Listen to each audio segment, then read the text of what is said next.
My name is John Rowland, not very tech savvy John Rowland. And I'm happy to work with Dr. Associates to present this training for you today. I'm with Quadell. I've been there for about 9 years, working in maintenance and trainings and working with housing authorities to work on time management and such. I do enjoy the preventive maintenance part of the program because it really does deal with two essential issues. It keeps the funding flowing into the agency by keeping a high occupancy rate, and also you are the face of the agency. You know, your work keeps the property in good shape, curb appeal, and your wait list robust. So if everybody can see the screen. Let me touch on housekeeping real quick. So a couple things. We'll try to keep your microphones muted unless you're speaking. And the other thing, for those of you that are online, you can always pop into the chat window and type your question or comment. I'll be watching for those as we go along and make sure we try to answer as much as we can. John is pretty casual in terms of his presentation style. So if you have a question or something, please ask it during the flow of the presentation. We'll catch it and respond to it. So the other part in terms of housekeeping, for those of you online, if you wouldn't mind typing in the housing authority or agency that you're with, and perhaps the titles of the people that are with you on your team that are watching, if there's more than one of you, that will help us know a little bit about our audience. And John does use that to tailor his discussion around whoever is here in the audience. We're going to talk about it from maintenance to executive directors to anybody that's related. So if you wouldn't mind typing that into the chat at this point, and John will get started. Okay, great. Okay, good morning, everyone. And today we're going to talk about preventive maintenance and the importance of scheduled systems, upkeep programs, and PHAs. Oh, before you start, John, you want to, I'm sorry, John, can you say, yes. Can you talk about your break, when we're going to have our break? Oh, I'm sorry, right. Sorry. We have 4 hours today. Yep. So we'll probably, after an hour, 45 minutes, we'll take a 15-minute break and we'll continue from there. Okay. So I'll keep an eye on that, everybody. I won't let John just keep rambling. We will get a break. So here we go. Sorry, John. Okay. So again, preventive maintenance is a forward-thinking approach to keeping your properties healthy, safe, and appealing to residents, neighbors, and the community. Preventive maintenance is key to maintaining a high occupancy rate. It is about keeping the cost of maintaining your properties in check by preventing smaller issues from becoming larger, more expensive issues. Preventive maintenance includes actions which extend the life of equipment and avoid unnecessary failures by substituting selective programmed efforts for fix it when it fails maintenance. And we all understand that fix it when you fail costs a lot of money. Preventive maintenance, which includes scheduled, is a program of inspections, routine upkeep, and repairs to reduce the frequency and severity of breakdowns and service interruptions. Preventive maintenance is usually performed on an established schedule and may include assessment of current conditions through a comprehensive system of inspections and reviews of units, equipment, buildings, and common areas. And comprehensive sort of means, you know, looking every day, eyeballing when you have a chance, and keeping records of changing conditions in your equipment, property, and equipment. Seasonal servicing of equipment, replacing filters, following manufacturer's recommended routine maintenance, testing, and serving systems for fire and other hazards. Asset management. Each project will be evaluated on its financial and management performance in addition to its physical condition. A central part of this performance measurement structure is a system of on-site management reviews of each project. PHAs are also assessed in the obligation and expenditure of capital fund dollars.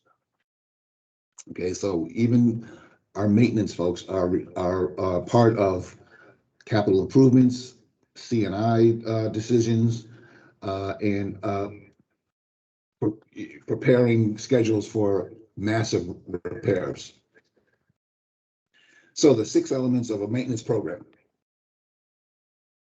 All public housing programs must address how to establish the basic work activities to maintain the land, buildings, and housing units in a safe, decent, and sanitary condition. Maintenance activities can be grouped into the following categories. So many of the routine or periodic.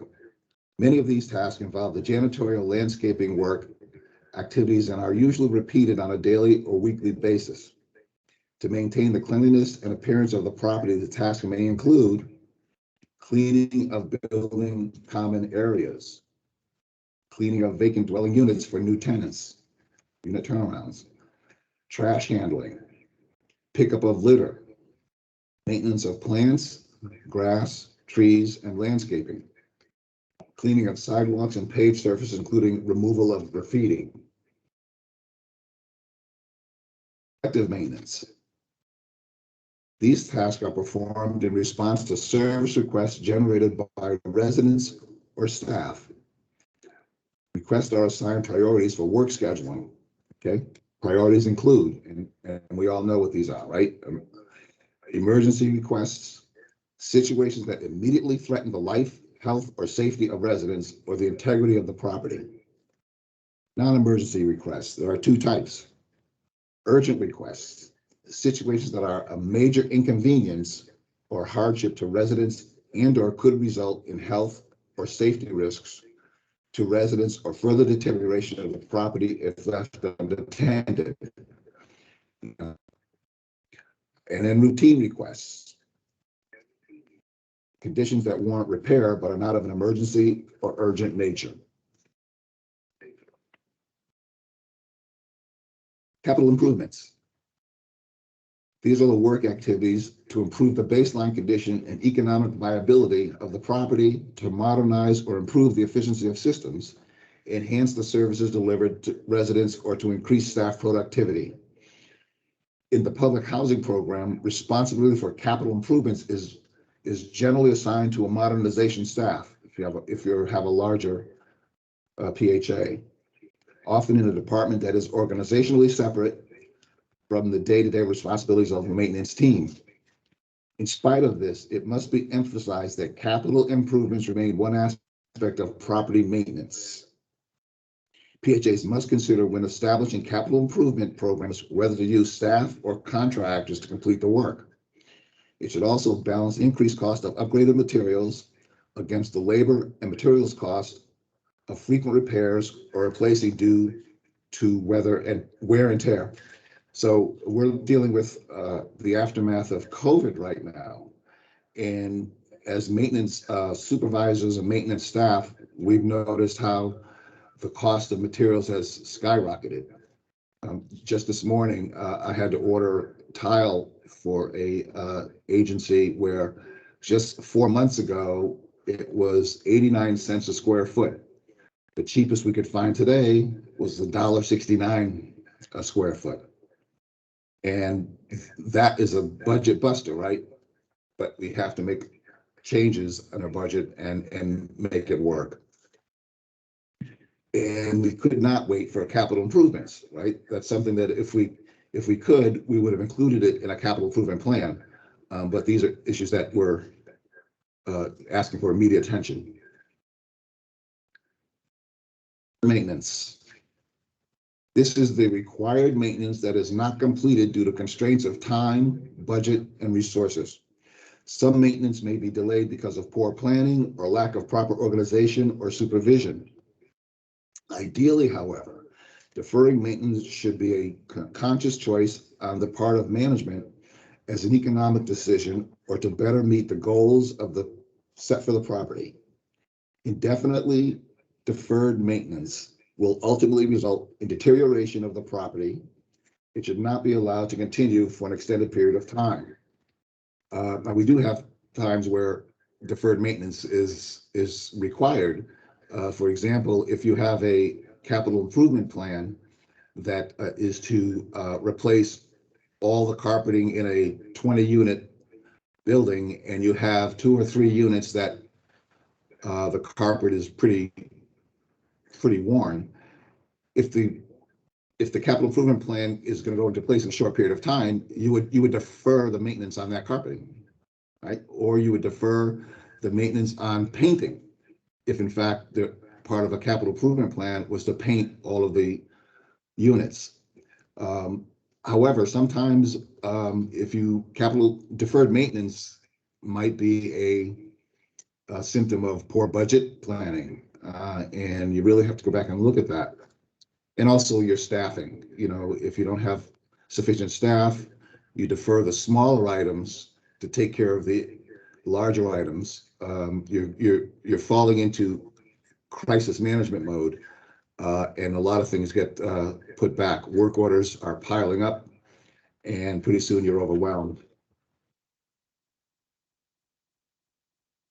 Resident upkeep. Work items may be assigned to residents such as maintaining yards or common halls, appropriate trash disposal, the cost to repair damage caused by neglect or use or abuse, reporting dangerous conditions inside or outside of their units, and fines may be imposed for failing to comply with upkeep requirements, and policies are needed to levy fines and damage charges. And that last one is really the kind of like the atomic bomb. You don't want to really have to resort to fines and damage charges if you have a good education program so that residents know how to use their equipment, their appliances. They understand that their children are safe if they maintain the fencing. They don't abuse the fencing. They don't. So there's some resident education involved that is much more positive than relying on fines.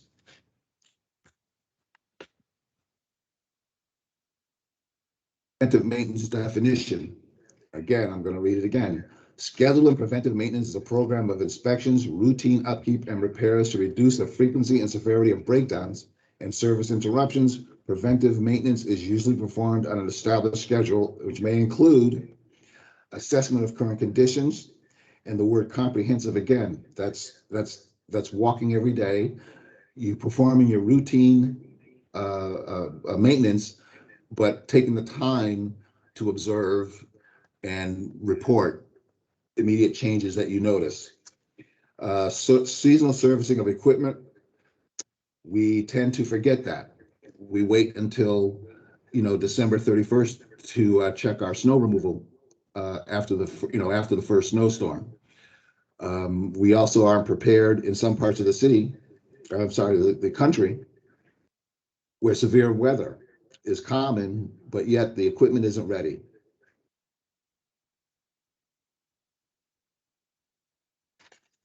So we don't do this alone as maintenance persons. So partners in the successful execution of a preventive maintenance plan. We start at the head, right? The executive director. The executive director sets the tone and level of commitment to a solid maintenance program, including a preventive maintenance strategy. The executive director helps with board support, communicates agency plans, direction and forecasting, demonstrates a desire to place residents' needs foremost in planning. That is where you become a good citizen as an executive director by your residents. Agency resolve.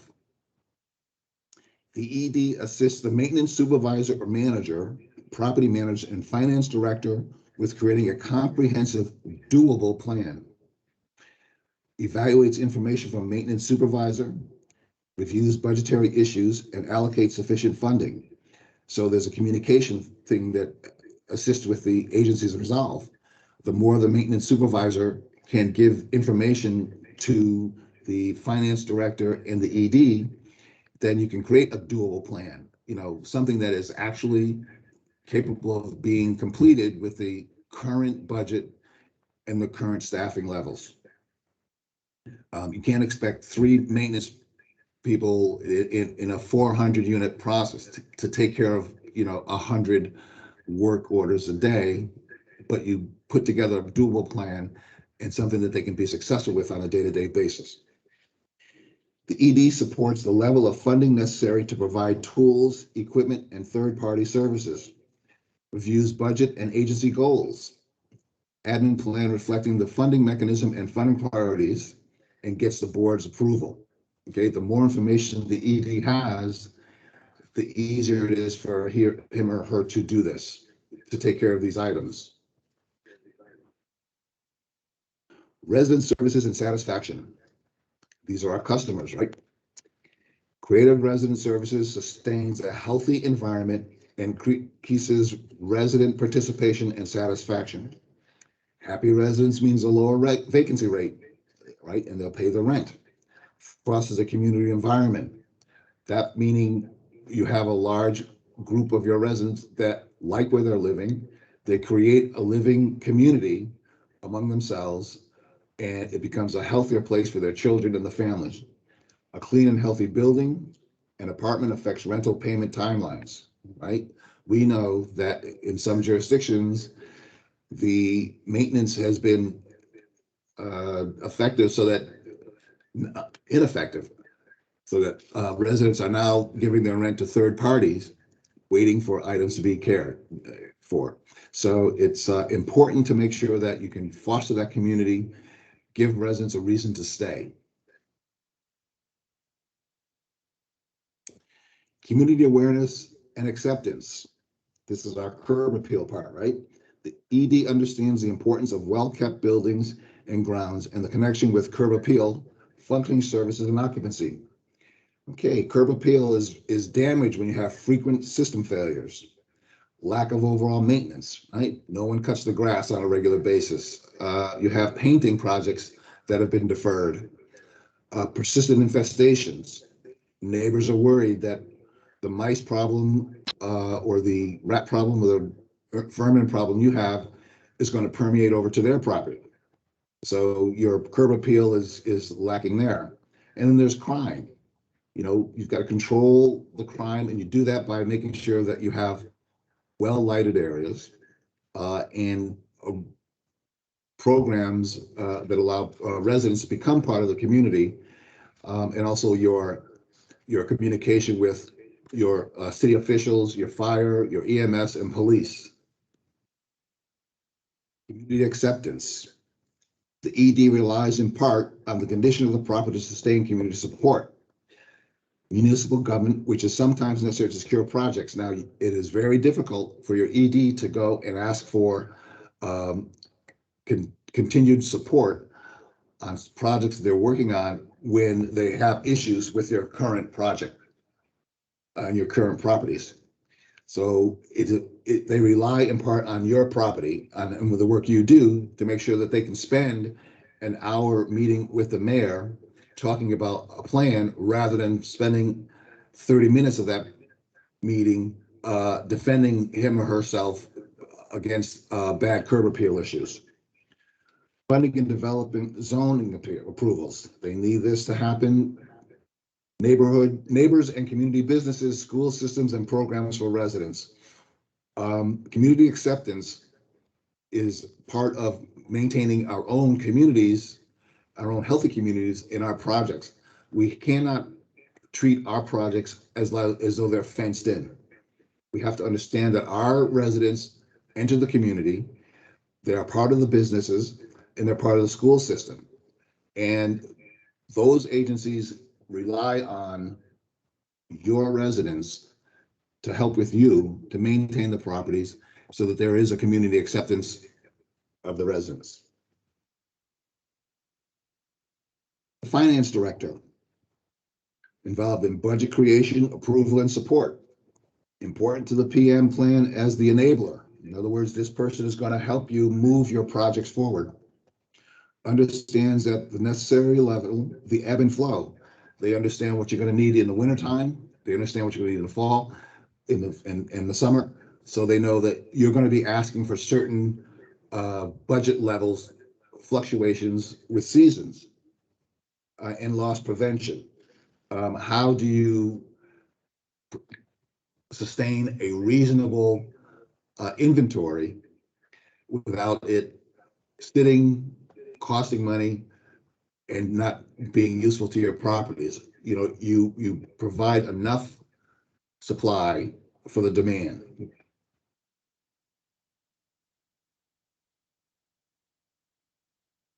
Communication with the finance office is making sure that person is in the loop and aware of repair, supply needs, and scheduled maintenance programs. The finance director assists with capital improvement schedules and recommendations, understands and supports prompt and fair payment to third-party vendors, supports preemptive rather than fix it when it breaks strategy. The last two are really important to us as maintenance personnel. If we have late payments, we do not get vendor assistance. All of a sudden, we are not number one or number two on their list. And we hear complaints or we hear reasons why we can't get there today because we have this. And it's really because they haven't been paid. Supporting preemptive rather than fix it when it breaks. If you have a fee surface accounting agency, they sometimes don't understand the same issues that your in-house finance persons may know. They know about housing, they know about the ebb and flow. And you may have a fee for services accounting firm that says, well, you know, I'm not going to give you this extra money. It's not broken. You know, why do you need to replace it? It's not broken. That's money we don't need to spend. And we all know that's not true.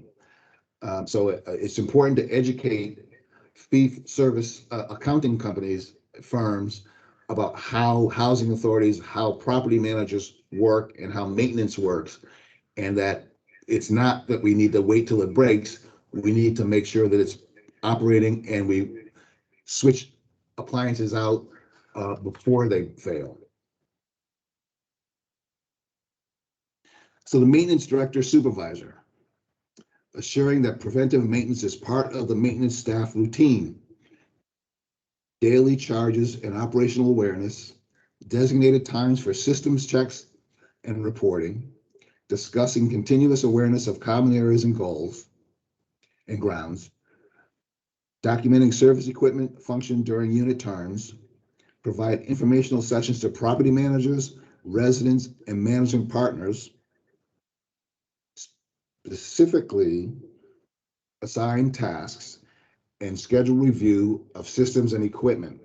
That is, someone has the responsibility of a certain level or a certain type of equipment, and they're responsible to make sure it's always operating. Control of work order process, quick response, and standardized record keeping.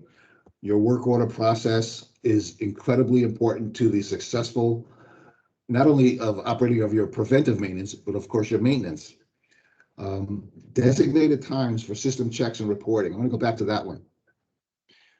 We know that we have systems that require constant observation, like our fire suppression systems, our boiler systems, our HVAC. It doesn't make sense to never look at those until they break down, right? So you have someone who has a daily routine, but maybe once a week or once every couple of weeks, there's one person that's designated to check a certain system and come back with a report on the condition of the system. Doing that allows the maintenance manager, director, to understand whether or not a system is having issues, it's beginning to fail, and put it on their list as maybe needing to be replaced. Effective communication with vendors such as HVAC and vermin control. Vermin control is an interesting one. A lot of us tend to just, okay, yeah, the bug guy comes in and you say, you're going to do unit 101 to 112. And that individual goes, does his or her thing, and gives you the bill and walks away. You should have a discussion with that individual. Okay, last time you were here, is there an increase of any type of vermin, any type of infestation. You know, did you notice that there's a lesser number of roach issues? Do we have any bed bug issues that you noticed? And we had, last time you were here, we had an issue with mice. You put mouse traps out, all types of things. Did that work?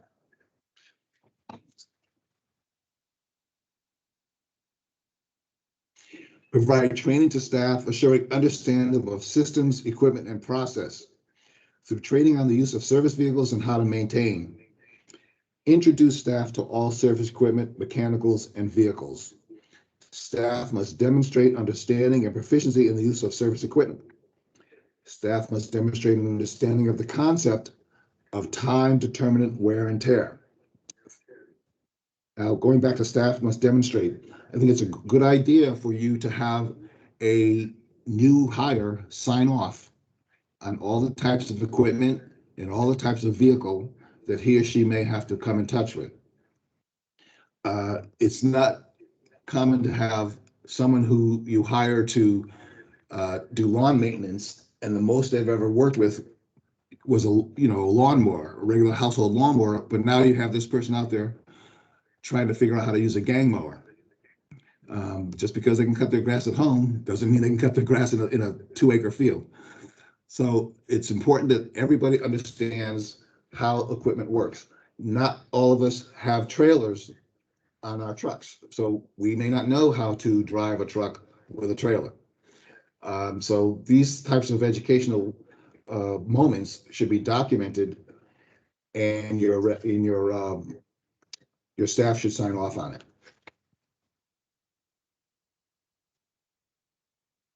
Maintenance personnel.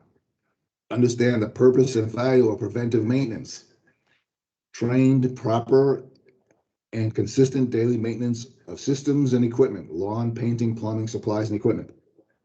Prompt and accurate documentation of findings related to systems and equipment. Execute assigned responsibility related to reporting. In other words, signing out your work orders, and those types of things. Effective and timely resolution to work order requests. And document. What you see, write it down. What you see, what needs to be changed, what looks like it's getting ready to fail, document it.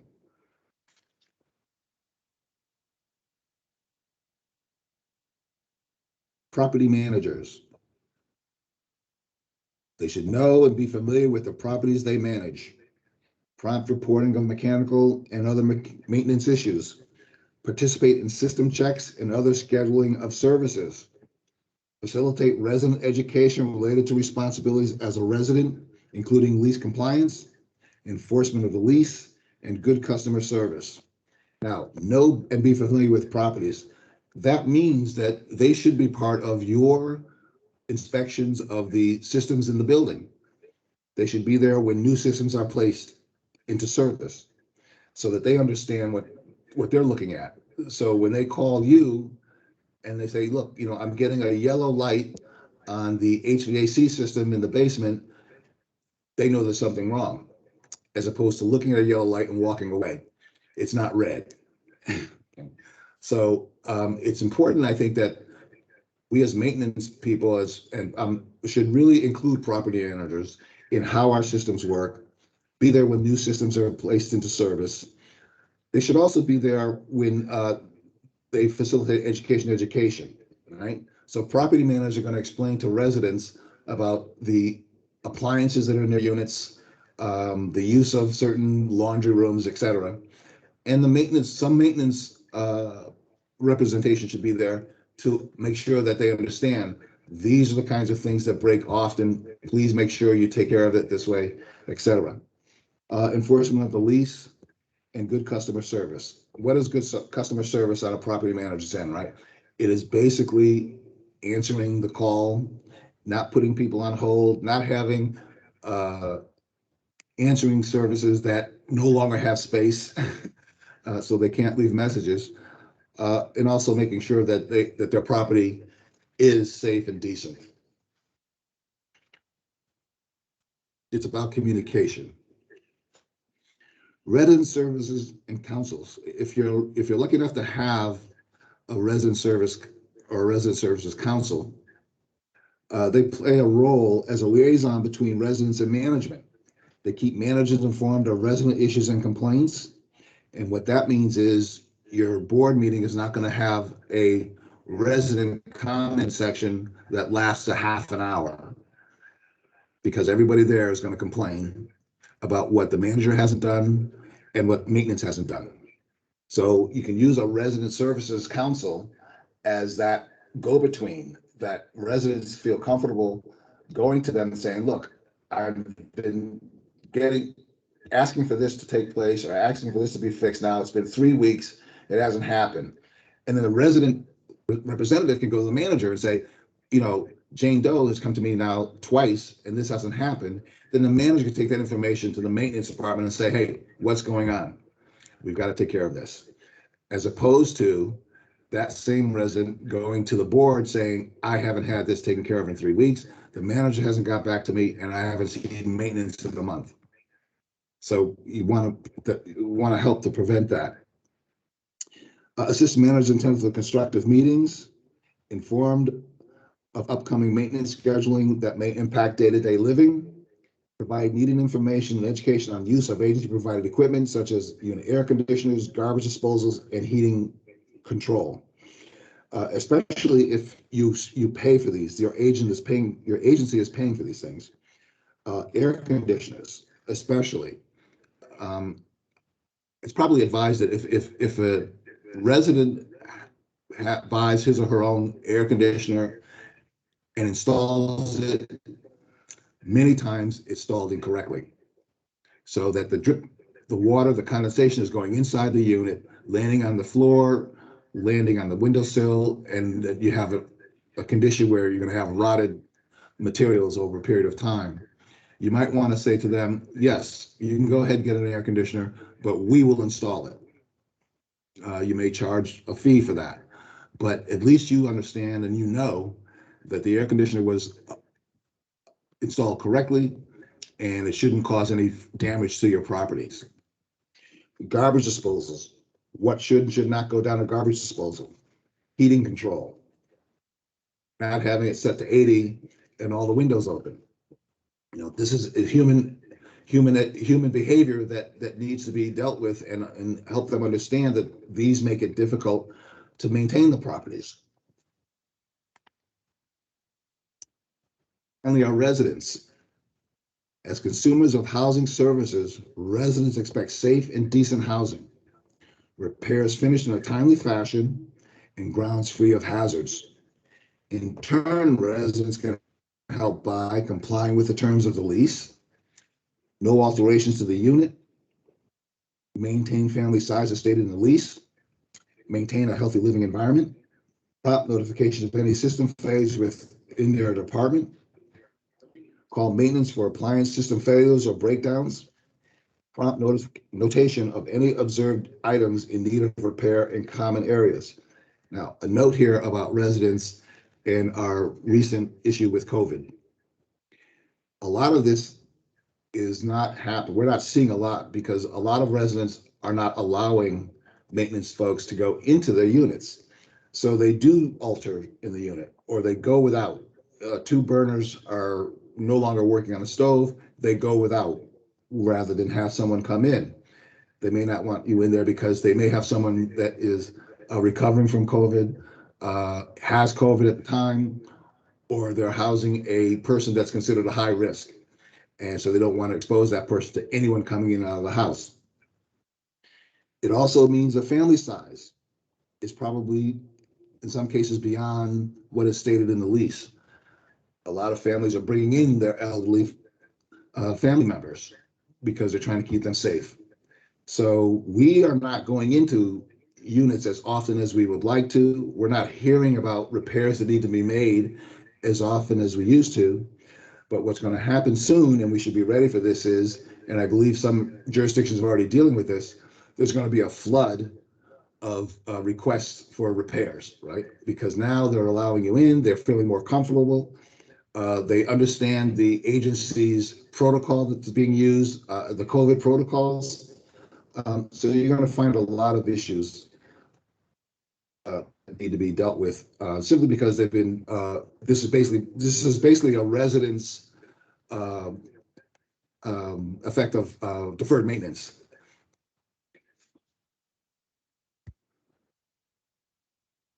The community and local government.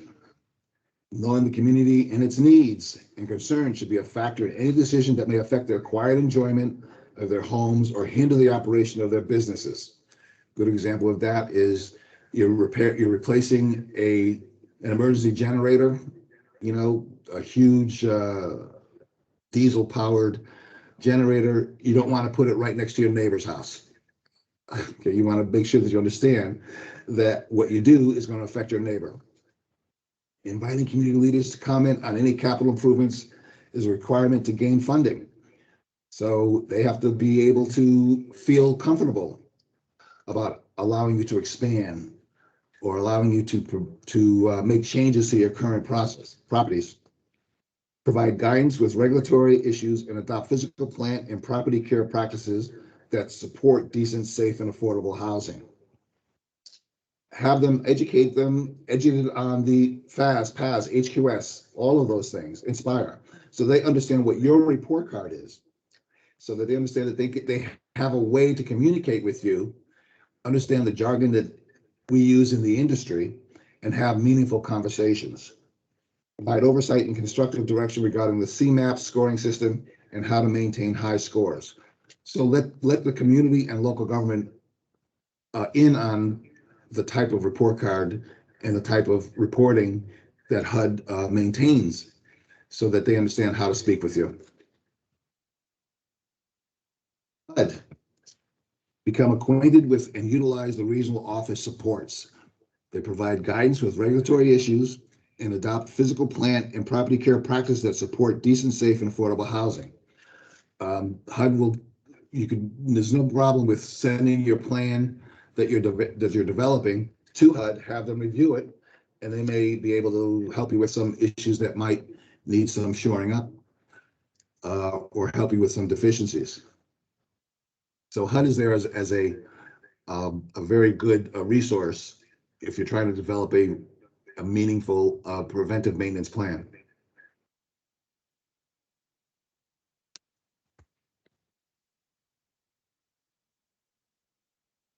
So developing your preventive maintenance plan.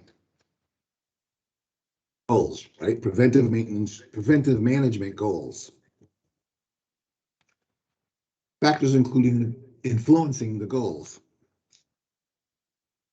Age of your buildings, management of the PHA maintenance staff, structure types, health and safety UPCS issues, local environmental conditions, population factors, special requirements for the population of elderly, disabled families, etc.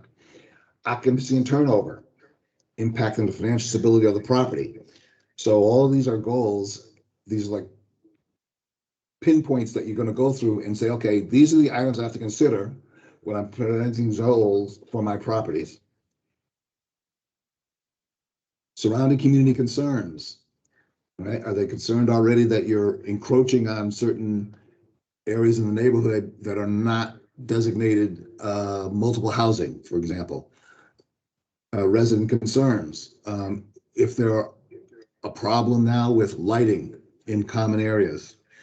So you set a goal to replace or add lighting to certain areas as part of a physical plant upgrade. PHA factors, PHA goals and strategic plan. Existing modernization plans, legal memorandum of agreements. Those are your contracts. Improvement plans, resource availability, financial staff and capacity. You got to know if you can pay for it. You got to know if you can staff it, and the capacity to get third parties if necessary. HUD factors, performance on FAST, physical indicators, REACT scores, funding for capital plans. So your past scores may become part of your, or may at least influence the type of goals that you strive for. Preventive maintenance plans for buildings and structures. You want to prevent costly damage with scheduled checks of these areas and increase your inspection scores. Okay, these are maintenance 101s, right? We all understand this. Roofing, flashing, water intrusion, damage, gutter connections, windows, broken panes, window mechanicals, ineffective or broken weather seals on doors and windows, mold mildew control. Understanding how you change your building functionality by changing unit configuration. For example, you board up a unit in a 4-unit structure and suddenly you're getting mold and mildew in other parts of the building because you've changed the airflow. You might have reduced the airflow, so now the humid air sits longer inside the building. So these are things that planned around your structures. Facades, evidence of peeling siding, brick deterioration, peeling paint, evidence of water infiltration of foundational walls, evidence of vermin infiltration. Grounds, preventing overgrowth of shrubs and grass, monitoring resident behavior, improper use of common space. Prevent creation of vermin habitats around trash, standing water, vacant units.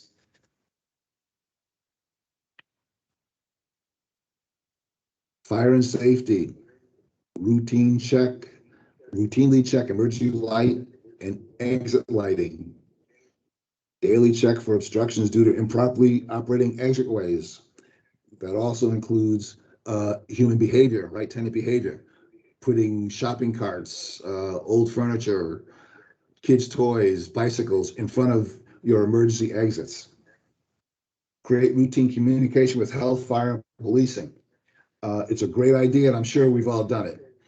We have the police come in so that they can understand what our properties look like, entry levels, exits, the configuration of the units, fire, the same thing. When you have in a small town, you have the fire department come and actually perform a drill on your property. So they understand what they have to work with. And in the health, if you have an elderly unit or elderly complex, you want to communicate with your local health officials, let them know, this is our population. And we may be relying on the EMS services more than other agencies or other communities, and have a discussion about that.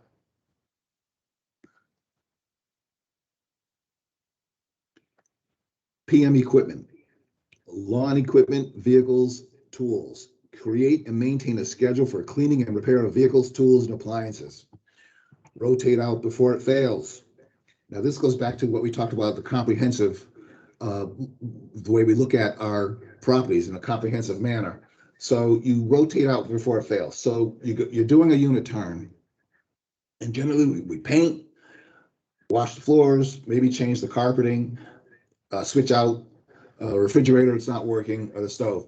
But we may not check the HVAC system. We may not check the heating system. Why? Because it worked when the last resident was there. So we do the surface things we have to do so that we can get the resident in, and then 2 weeks into it or a month into it, the heater breaks because we didn't take the time to look at that because we didn't think we needed to. But a comprehensive approach to doing your turns, you look at the things that you normally would not look.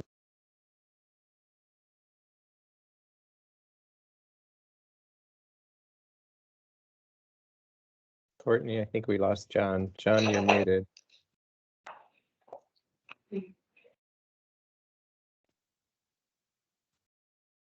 John, can you hear me?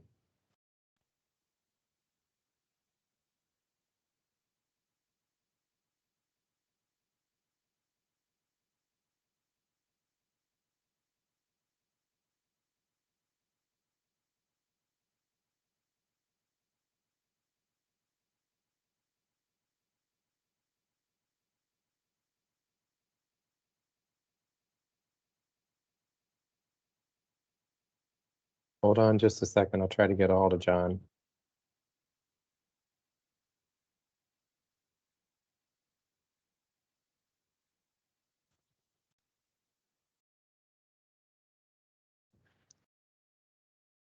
Courtney, can you see if he's muted?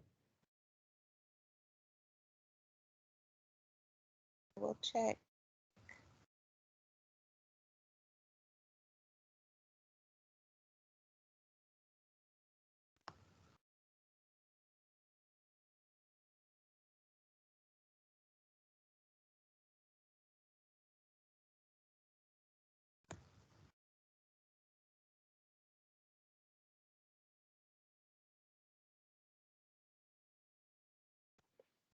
Yeah, John, it looks like you're showing up as muted on our screen. And we can't hear you.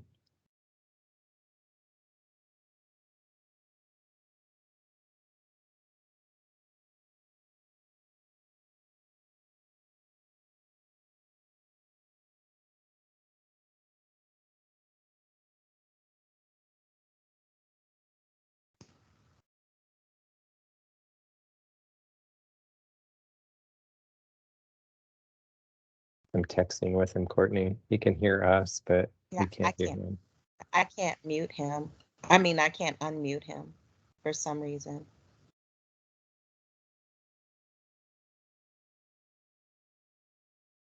John, check your microphone and all and see if there's something that you've done.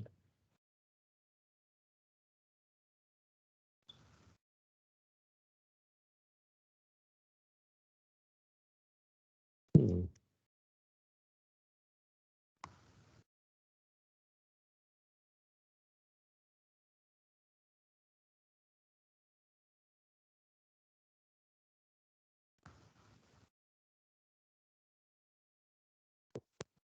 How about now?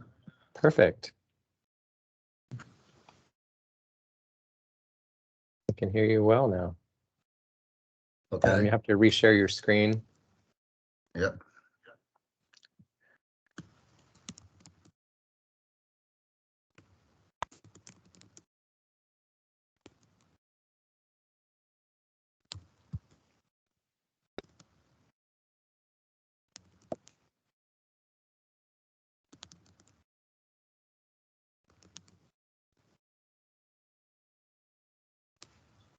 There we go.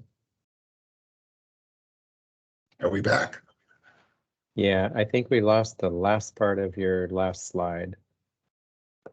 There was a bit of a pause. If you want to go back and touch on that one for a second.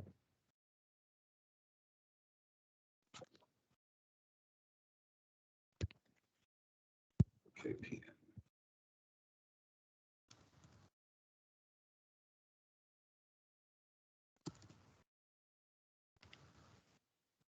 Equipment?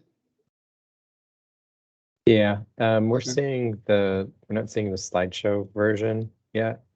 We're seeing your slides.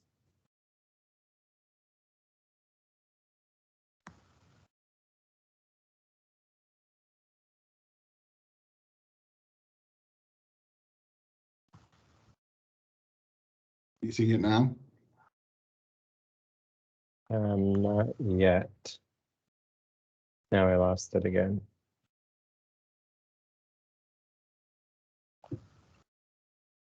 There we go. I got it. Perfect. Thanks, John. Welcome back. Yeah, thank you. Good to be back.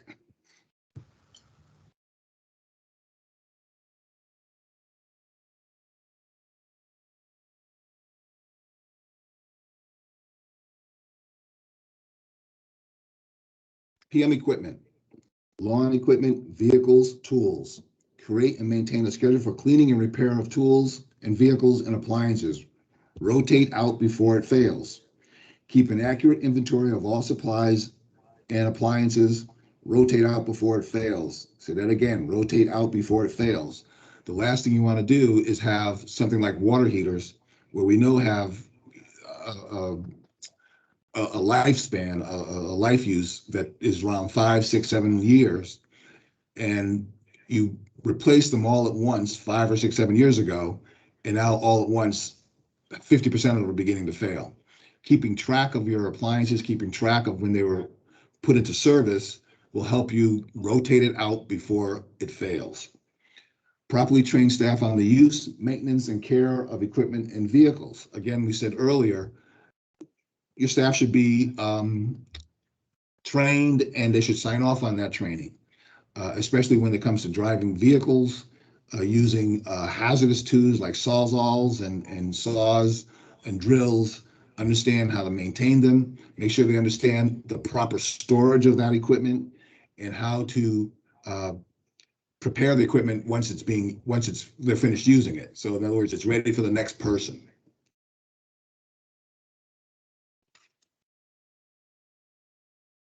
PM services and third-party contracts. Create and maintain service contracts that include scheduled checked of electrical services, water, both intake and waste, gas and oil service, and HVAC systems. Remember, you want your finance department to pay the bills on time. You want to be able to call third-party agencies like electrical services to come in when you have an emergency. There's nothing wrong with having the local city or the regional the regional water authority to come in and check your systems on a regular basis, because that's one of those things that we take for granted. It's going to work until it fails. Gas and oil service, that means that we check to make sure that we have a contract in place so that we have sufficient oil service coming in, we have sufficient gas coming in. Same with HVAC systems. We make sure that we have a schedule of updates, a schedule of repair and maintenance and preventive maintenance, so that, especially in the southern region of the country, in an elderly housing building, the loss of an HVAC system, the cooling system, when it's 102 degrees out there, is going to cause a huge issue.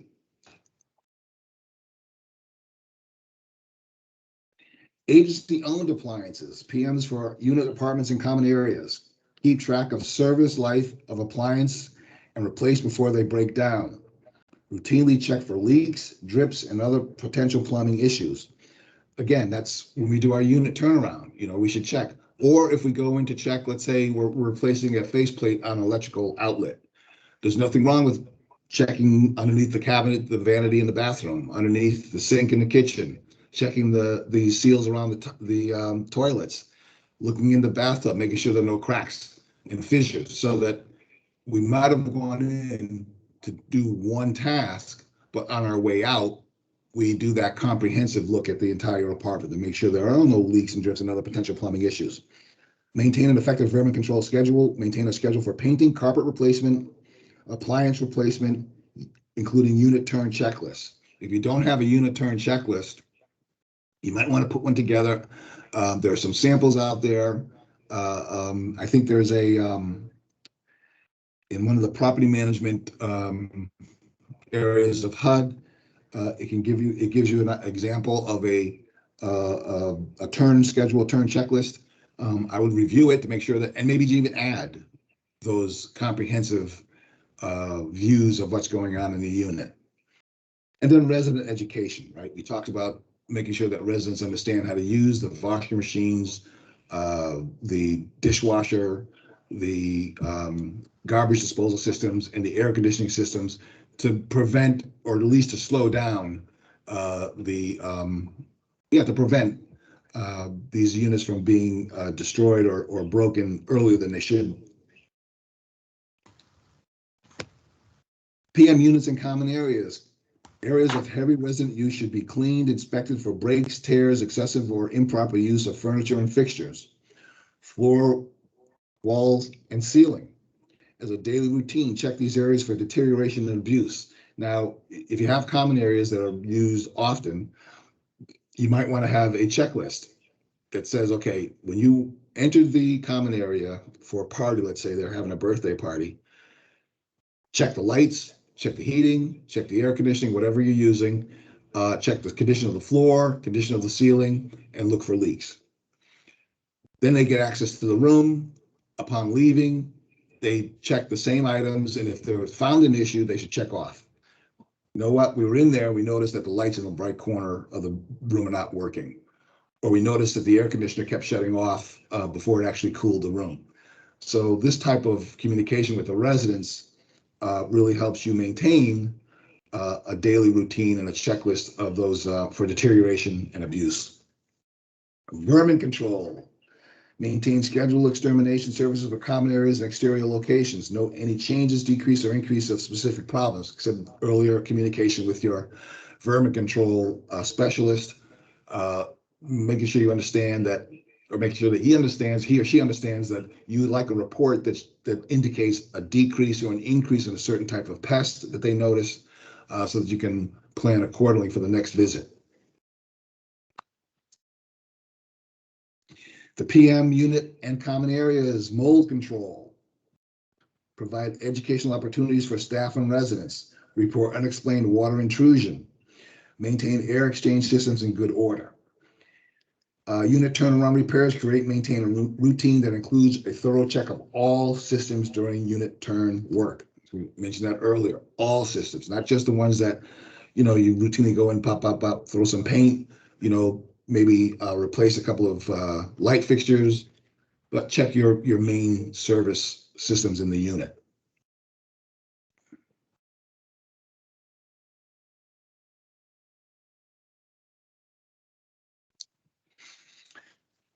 So here's a sample preventive maintenance schedule with REACT-specific areas of attention, okay? So this agency has their preventive maintenance is by the month. And if you notice from January, February, March, and April on this page, there is one item that they check every single month. That's their outdoor lighting. They check it weekly, every month, weekly. There's a check of the outdoor lighting. It's a safety issue, right? In January, of course, they're going to check the snow removal, whether they have enough ice melt or whatever they use, sand, whatever it is, to make sure that's still in good supply. Check roof for ice leaks. I know where I live in the Northeast, we tend to have a lot of issues in the springtime because ice gets into crevices and into soffits and all this and expand. Ice expands, and then when it melts, it leaves a hole behind. So in the springtime, we often have to check our roofs very carefully to make sure that ice hasn't caused any damage. If you go down to February, check furnace filters. Okay, that might have been something I would have done in December, or even November, because actually probably in October, when you have to make sure that your heating systems are functioning properly, I would have changed any filters. I would have changed them out in October or September, all right, just to make sure that when the heating season does come, I know my filters are in good shape. Again, checking outdoor lighting, parking lot lights. So all of these items here could be incorporated in someone's or some group's daily routine. So they do their work orders every single day that come up. They take care of the emergency work orders. They do the common, the non-emergency work orders. And then before they go home, somebody may have the job of checking the lighting. Someone may have the job of making sure that our snow removal equipment is functioning. Someone else may have the job of, in the springtime, fertilization of the lawns. Somebody can take the responsibility to make sure that these preventive maintenance items are taking place. May, again, they're always checking their outdoor lighting. Unit turn checklist. Okay, so now they look at May. Maybe in their region, May is a time where units tend to turn. Usually in some jurisdiction, it's heavy around June, July. Parents want to get to another place before school starts. But you have your checklist. You check it. You check the roof, exterior, shrub growth. We all know that in REACT, shrub growth against a building especially, or overgrowth on sidewalks, that's an issue. Here we have, in the Northeast, we have issues with ice heaves, so that in the fall, our sidewalks look fine. Come the spring, we find out that a chunk of concrete has just moved up 2 inches because of an ice heave. That's an issue we have to take care of. So common checking on your sidewalks, your concrete areas is really important. I think in the south someone said that they have an issue sometimes with sinkholes, that after a heavy rain, cement slabs may actually sink. So they check for those on a regular basis.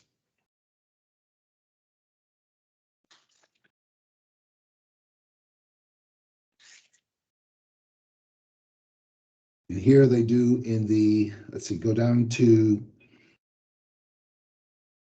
October. Interesting, prune trees.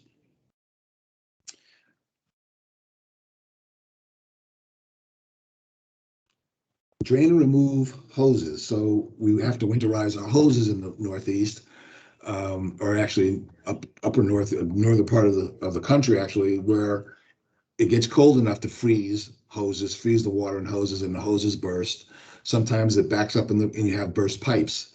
And so that's an issue. So they check and make sure those pipes are drained to prevent pipes bursting. There's also something on here, it's not on here, that I would have added. I would look for things like in the springtime, new vermin habitats. A lot of times squirrels will end up in a crevice in the concrete or in a crevice in your roof and stay there for the wintertime. And in the springtime, you've got this vermin issue. Same with mice. Mice will migrate inside when it gets cold, and you've got to check for an increase in your mouse population in your unit. But these are things that I would have added on here, checking for vermin, checking to make sure that areas where it is common for rodents to hide or hibernate, and make sure they're cleaned out. So again, the purpose, I guess, here is you assign someone these items so that part of their routine becomes, I do my work orders, I take care of my property, I do the grass, whatever it is, but then once a week or once every couple of weeks, it's my job to check X.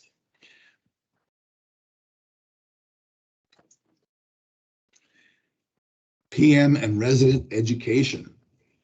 Resident education, provide education before move-in on how to use appliances and reporting potential problems.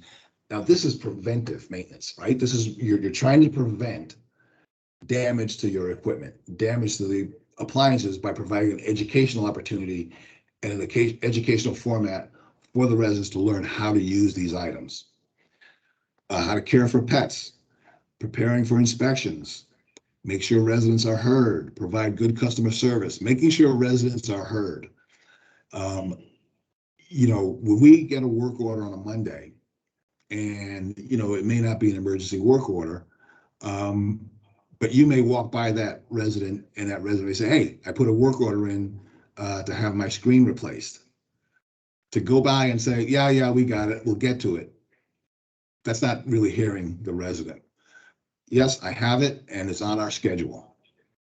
We have it and it's on our schedule. So I'm hearing what you're saying. We heard what you're saying. Our manager heard what you were saying, and we are on it. You're on our schedule. As opposed to, yeah, we got it, we're going to take care of it and walk away. And that's part of good customer service. You want to stop and hear the resident. I know we have busy days. I know we have tons of stuff going on. And, sometimes we're running to take care of something and a resident wants to stop and ask a question. Take the time, because guess what? Next time there's something wrong in that resident's apartment, they're not going to look at you sideways and say, you know what, you never do anything. They're going to say, hey, Bob, or hey, Jane, I've got this issue. Oh, okay, fine. I'll make sure they put a work order in. And preparing for inspections, letting residents know that their unit may be chosen on a REAC inspection, have someone come in and give them a heads up on what they look for. They have no clue. I did an inspection yesterday where the tenant thought everything we were going to find was going to be her fault. That the purpose of the inspection was to see if she is doing anything to the unit or if she breaks something in the unit. So we had to educate her. No, this is not about you breaking things. It's about the condition of the unit. We want to make sure that it's safe and decent. And we had to really allay her idea that we were coming in there to see how she was maintaining the unit, and if she broke anything, that's what it did. I didn't break anything. Well, that wasn't really the purpose of the inspection. So educating the resident and understanding what the inspection is all about is really important. PM and workplace safety. The first step in writing a safety plan is to identify the most likely risk in the workplace, promote safe working conditions, provide critical safety training, share emergency plans and practice drills. Training and drills should be backed by yearly training sessions. So going back to communicating with your managers, especially, you know, you're going to promote safe working conditions. You want to make sure that your storage rooms, your work rooms are safe. You want to make sure that your maintenance folks have the required tools necessary and materials to keep themselves safe. In other words, provide, especially today, in this day, adequate amounts of gloves and masks and clothes coverings, whatever they need to feel safe going into these units these days with COVID and everything else. You want to provide critical safety training, which means adopting and making sure that your maintenance staff understands the housing authority's protocol for dealing with COVID.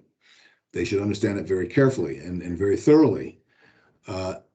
Critical training around, like I said earlier, heavy equipment, electrical equipment, knowing where the eye wash is, making sure that if there is an issue, that assistance can be rendered quickly. A good example here is there are some jurisdictions that have acres and acres of land that is just sitting vacant. And it could be literally 5 miles from the main office. So if that person is out there on a gang mower cutting the lawn by him or herself, that's not very safe. If anything happened to that person, it'd be a long time before we would be able to find out. So planning, scheduling your staff accordingly for something like that is, okay, 2 guys are going to go, 2 people are going to go out, 2 women are going to go out, and one's going to run the mower and the other one's going to run the weed whacker around the posts around the fencing. So now there are 2 people there and they're getting the job done, and but they can keep an eye on each other. So that's practicing safe work conditions. Training and drills should be back. So training and drills, so that's more about how to handle emergencies, right?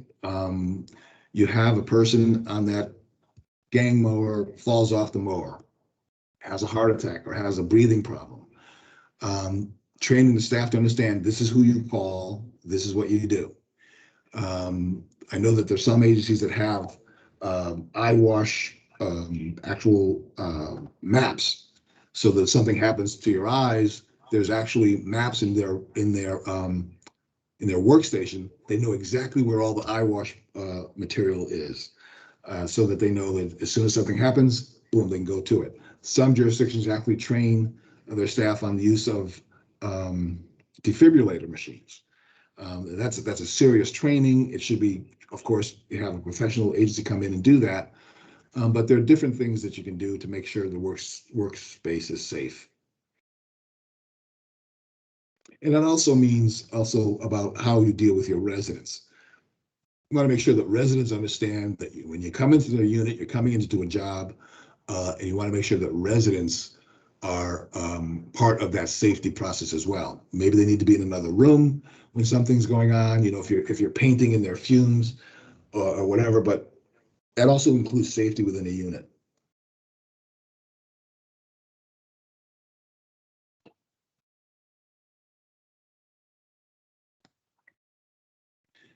So putting it all together, PHAs and preventive maintenance, right? The property maintenance management. As stated earlier, one of the goals of a good maintenance program is to facilitate the delivery of decent, safe, and affordable housing.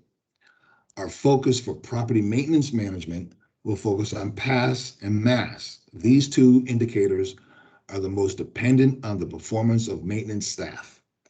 These indicators comprise 65% of the total PHA score. So how we as maintenance persons perform comprises 65% of the score. So our work is incredibly important to the well-being, actually the financial well-being of the agency.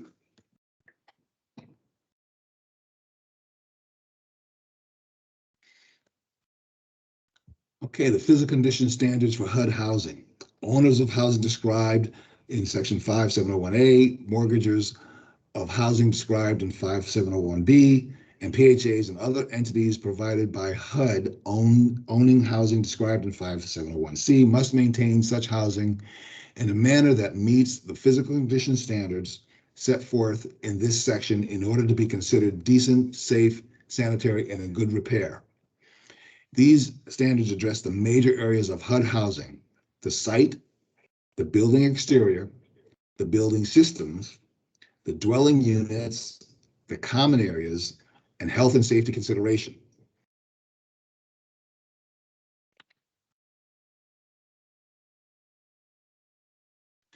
The PHAs interim rule in February 2011, HUD announced the PHAs interim rule. The PHAs interim rule is the first rule to assess the score PHAs and score PHAs under the asset management model. The goals of the interim rule are better management and oversight of public housing, provide improved information about the operating costs of and the performance of housing projects, reduce the administrative reporting requirements of both PHAs and HUD, and align PHAs with the asset management model.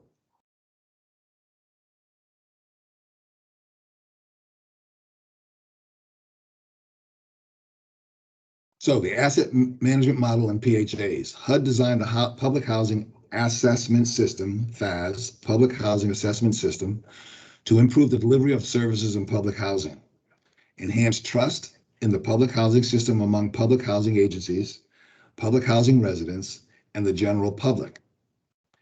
PHAs provides HUD with management tool to uniformly measure the performance of housing authorities and essential housing operations of projects on a program-wide basis and individual project basis.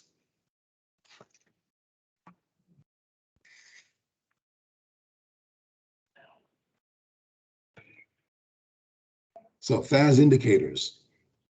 Each PHA receives an overall PHAs score out of 100 total possible points, rounded to the nearest whole number based on the 4 indicators: the physical condition, the financial condition, management operations, and the capital fund program.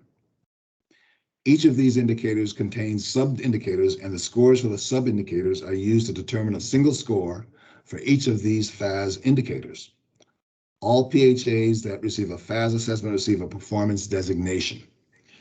The performance designation is based on the overall PHAs score and the 4 indicator scores.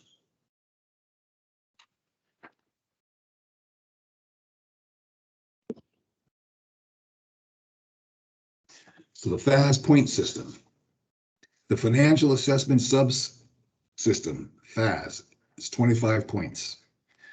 Physical assessment subsystem, PAS, based on Uniform Physical Condition Standards, UPCS, is 40 points. Management operation, or MAS, is 25 points, and a capital fund indicator is 10 points. So you see there how important the work we do: physical assessment, condition standards. Also, we're part of the management operation and also the financial operation. We play an important part in all those, and the capital fund. So the performance measurements. The total score is used to determine the PHA's designation under PHAs. Designation points: high performer, 90 to 100. Standard performer, 60 to 89. Trouble performer, 59 or less.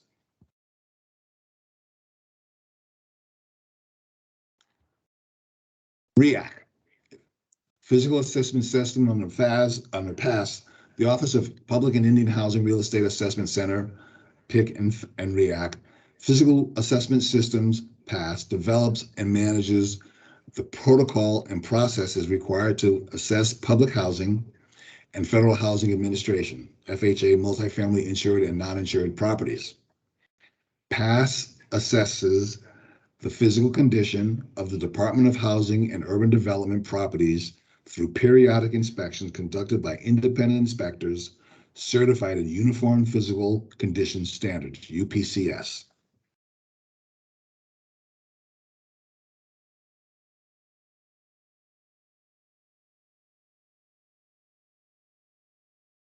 Here's a chart that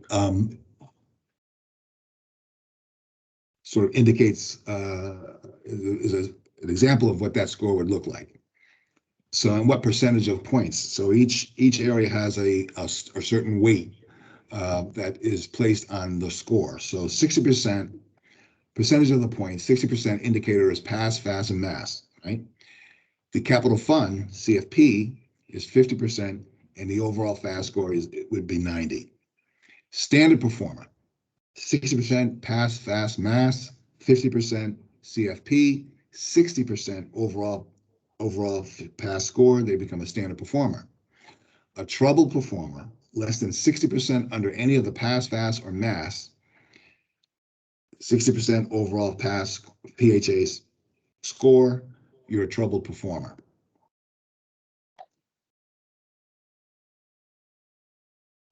We all understand that you go from a 3-year inspection schedule down to a 1 every year inspection.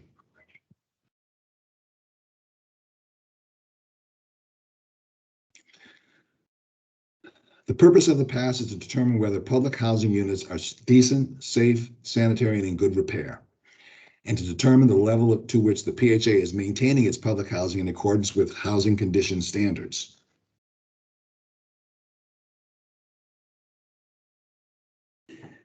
If a PHA achieves a total FAS score of at least 60% and achieves a score of less than 60% under one or more of the physical condition, financial condition, or management operations indicators, they will be designated as a substandard physical, substandard financial, or substandard management, respectively.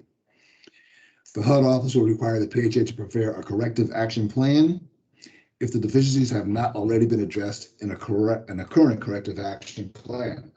So basically, HUD will put together a requirement for you to take care of these issues that cause you to have these defects, and you put that plan. You create that plan. HUD will approve that plan, and you execute that plan.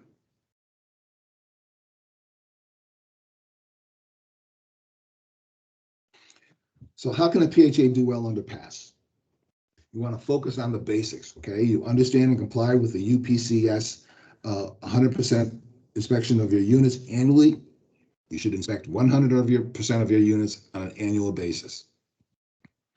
Examine capital fund use and prioritization. Are you involved in that capital fund program? Are your properties being assisted with capital fund dollars? Are you struggling because you're unable to finance your need to repair your properties? Compare maintenance to new development resources.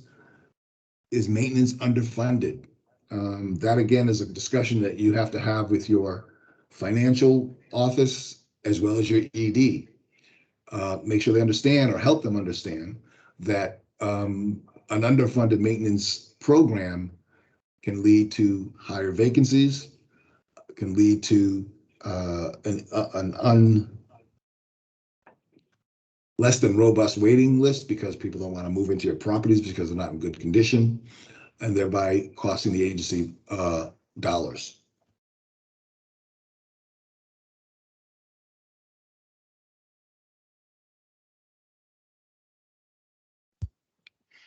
UPCS inspection.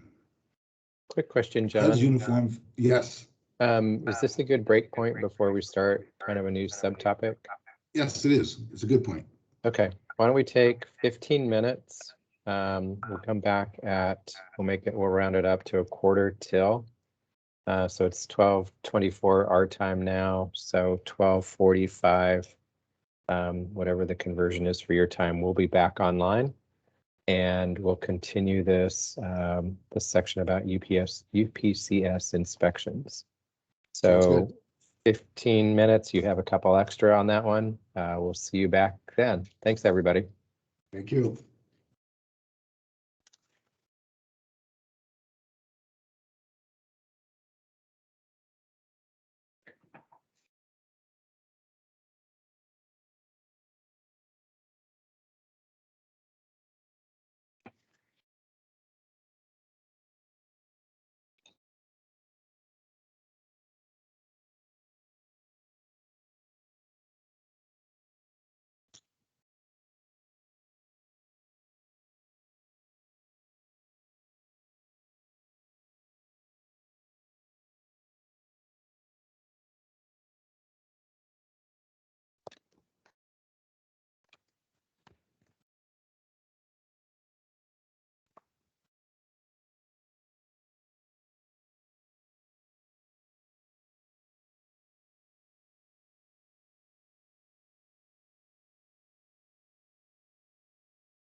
Tengo.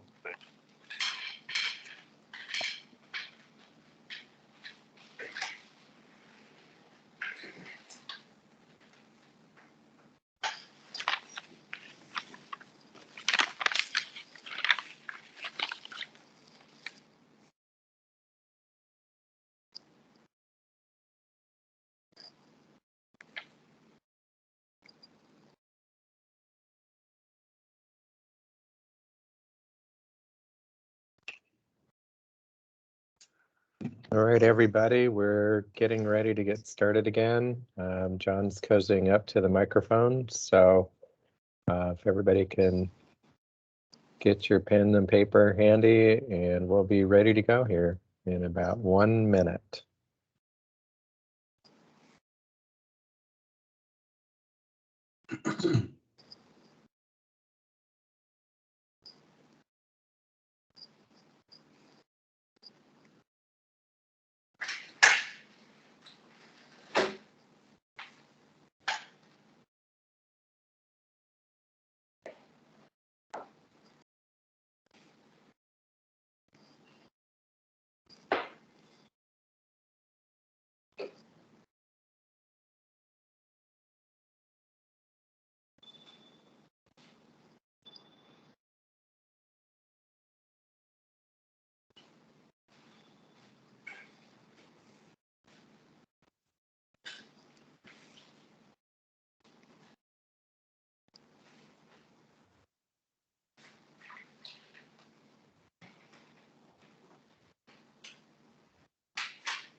All right, everybody, we're in the home stretch. John, back to you. Okay, thank you, Ron. All right, folks, so we're going to talk about the UPCS inspection. It's the report card that we as maintenance personnel strive to gain a score of 100 on.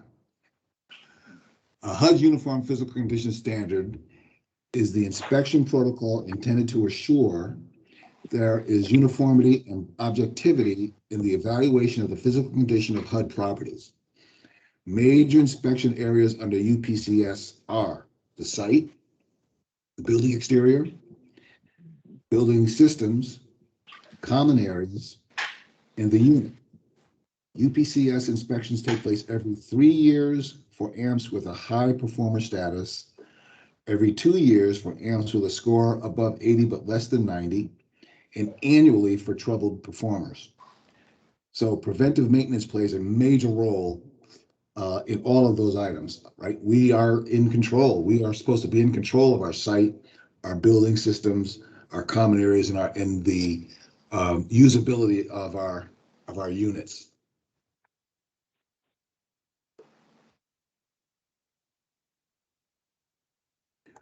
REACT pre-inspection. The REACT pre-inspection checklist. Inspecting the property for these items will help you when you are preparing for a REACT inspection. Inspect for any trip hazards. Inspect parking lots for ponding water. Inspect basements for areas for settlement. Check roof for any holes or openings, and check the ballast on flat roofs to be sure it's even. Check all brick and concrete buildings for any exposed reinforcing bar, missing mortars, or any holes. Again, this goes back to we can keep control or keep track of these items by having periodic, just eyeballing them periodically. Trip hazards come and go, right? It depends on the terrain. It depends on the weather sometimes. It depends on the age of the material. Concrete cracks, it suffers from weather, frost heaves, that kind of thing. So in ponding water, we understand that in the wintertime, a system could have shifted, causing water to pond. Concrete, asphalt, as it gets older, may sink a little bit, causing ponding water. And you want to check your roofs especially, right? Especially after storms. If you don't have a storm protocol, that might be something you have to put together as part of your maintenance program.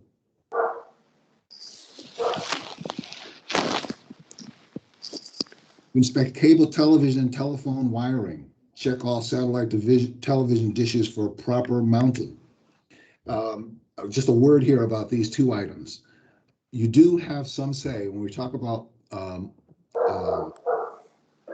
memorandums of understanding and contracts, especially for things like dishes for TVs. Yeah, okay, a tenant or resident may want to have this system installed, but you do, as a maintenance professional and as an agency actually, have the capacity to determine where those dishes are installed. Oftentimes, the company will install them on a roof and they don't use the proper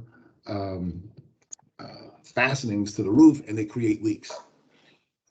They put them in areas that are too close to where children or vandals can get a hold of them and break them. So part of your memorandum of understanding, especially around television dishes, is yes, we will allow them into the complex. However, they must be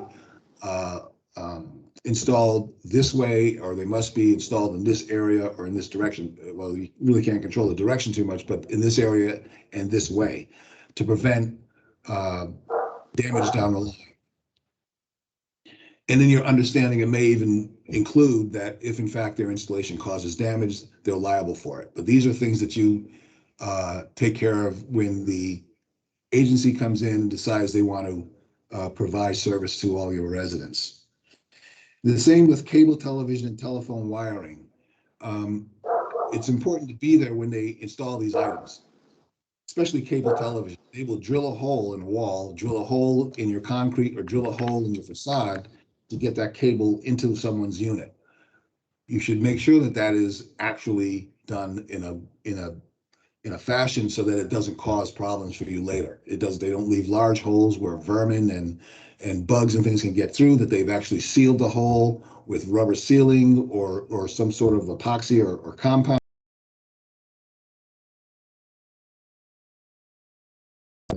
John, I think we lost you again. Can you still hear me?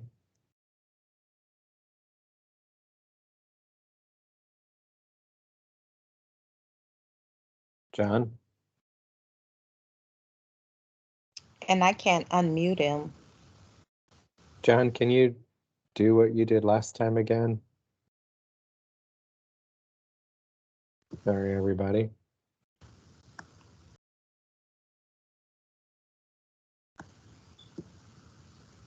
Just a reminder again, if you're online watching, please mute your line. You're online just so we don't pick up background noise. How about now? Gotcha. I hear you. We just need your screen share again.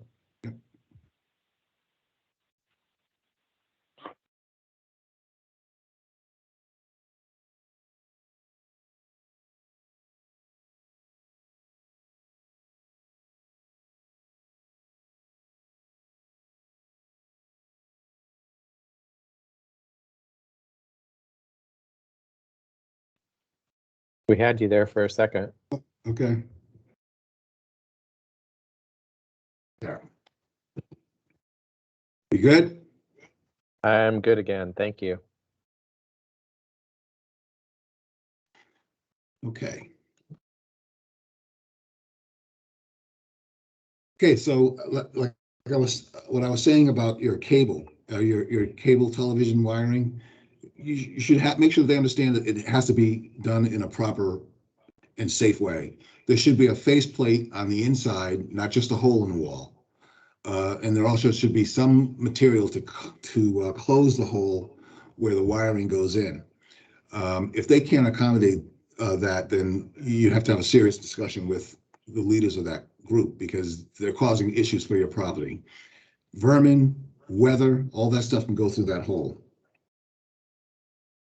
You check the disconnects for large equipment and make sure all disconnects have padlocks. So we're talking about if you have large vac machines and there are these 50 amp or 220 amps plugs that you use in the common areas, they should be able to close and padlock so kids don't get to them and people, kids will stick things into them and that kind of thing. So you want to make sure you remove that hazard by making sure that those types of plugs and those types of outlets can lock. Check all breaker boxes for missing covers and plates. Check all windows for cracked or fogged window panes. I know that we're all having issues with those double pane windows that were installed back in the 70s and the late 70s that are now becoming opaque because the gases inside them have long since escaped because the epoxy or the around the edges of the windows is leaking, deteriorating. You got to look at those windows. I know that there are tons of them, and I know there's a lot of capital improvement programs out there to replace hundreds of these windows. Check all elevator control panels, signal panels, and hoist controls. Expect all fire extinguishers in public areas, common areas, and units. It's best to have a third party that does that because then they take the responsibility of hitting every single one that you have and reduce the chance that the inspector will find that one that hasn't been inspected.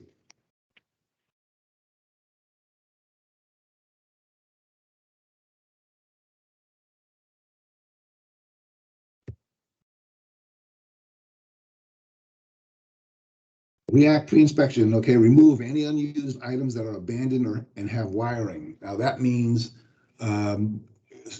any equipment that you store that, if you're storing unusable washing machines or damaged refrigerators, those kinds of things, they should really be removed. Especially if they have wiring, again, you want to make sure that you create for yourself a healthy and safe working environment. There's really no reason to store broken appliances. Sometimes, yeah, we like to kind of cannibalize them and remove parts that we need for other working appliances, but again, you're creating a hazard that could come back and bite you under REAC. Check for deficiencies in units and repair them. Check battery-powered emergency lighting. Again, that's something that you could have an individual in your staff check on a weekly basis. That part of his or her daily routine is to, once a week, check all the emergency lightings in the west building, maybe check all the window lighting in the south building, et cetera, so that you have an ongoing check of these systems. Inspect all sprinkler heads, especially after you paint a unit. If you're painting a unit turn, many times, unfortunately, we splash a little bit of paint on that sprinkler head, and that right there is a REAC fail. So when you're painting your units, make sure that you don't sprinkle any paint on the sprinkler heads. Inspect seals on all exterior doors. You want to make sure that the weather can't come in, and if you're in a hot environment, that the cold air isn't leaving. You want to make sure that there's no exchange of weather. Test every GFI with a GFI tester. GFCI testers help determine whether electrical receptacles are providing power and if they are properly wired for safe operation. And of course, check smoke detectors.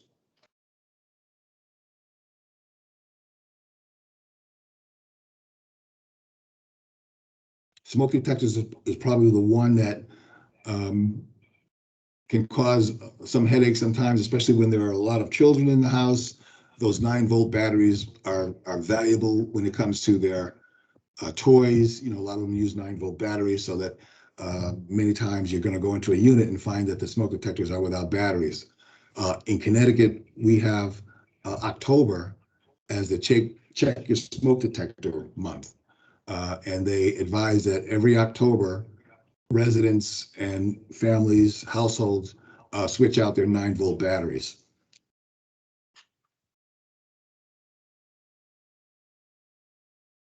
UPS inspection frequency. Multifamily frequencies are based on prior inspection score, right? Once, twice, or 3 times. Property scoring greater than or equal to 90, inspection every 3rd year. Property scoring 80 to 89, inspection every 2nd year.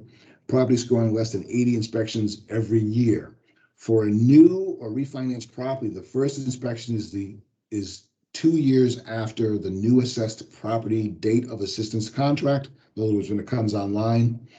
For newly insured or refinanced properties, the final endorsement, that's when everybody signs off on the financing and it comes online.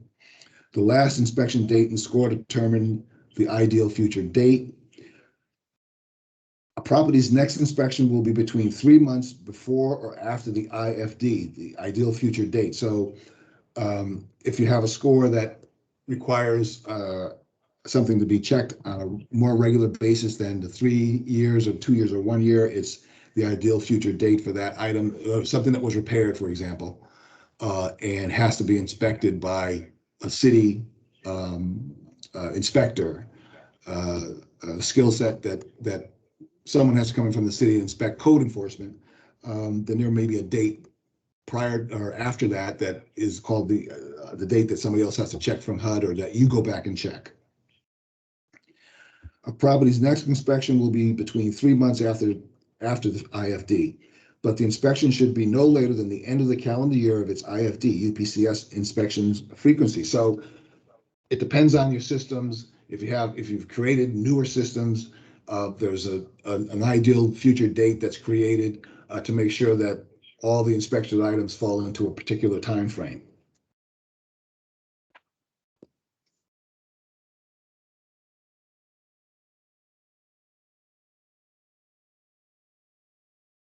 Public housing. For PHAs with 250 or more units, project scoring greater than or equal to 90, inspections every 3rd year. Project scoring 80 to 89, inspections every 2nd year. Projects scoring less than 80 inspections every year. Trouble PHA scoring less than 60 or capital fund trouble inspections of all projects every year. They're inspected every year.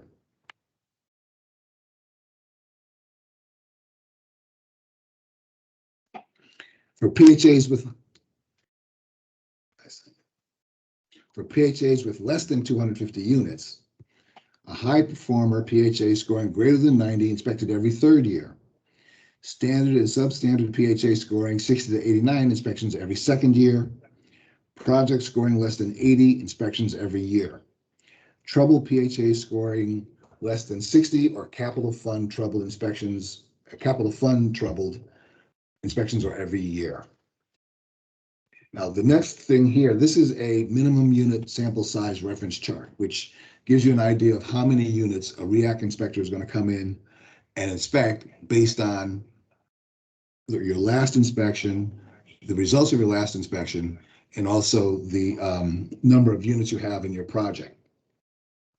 So if you drop down to 10 to 11 units on the property, the minimum unit sample size will be 8. Anything above that is almost a 1-to-1. You go to larger units of all the way down to 250 to 449. They're going to look at 25 units out of that sample size. Now this can change, and it's not a rule written in stone. If you're a troubled agency, they may go in and inspect 100%, depending on how well you've done with any capital, cap program that you put together, and how well you're working with that. You know how you've done and where you are along the creating your action plan.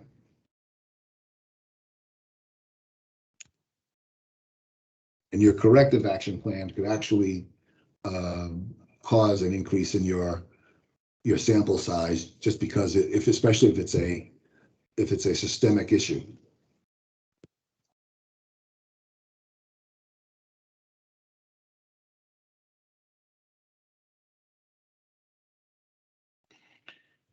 So we're going to go over each component of the UPCS inspection. The site components such as fencing, retaining walls, grounds, lighting, mailboxes, project signs, parking lots, and driveways, play areas and equipment, refuse disposal, roads, storm drainage, and walkways must be free of health and safety hazards and be in good repair. A word about mailboxes. Mailboxes are the federal government, basically the post office, maintains some sort of control over mailboxes to make sure that their mail, once it's delivered, is safe from weather, etc. So if you need to replace or you need to repair, it's done in conjunction with the post office.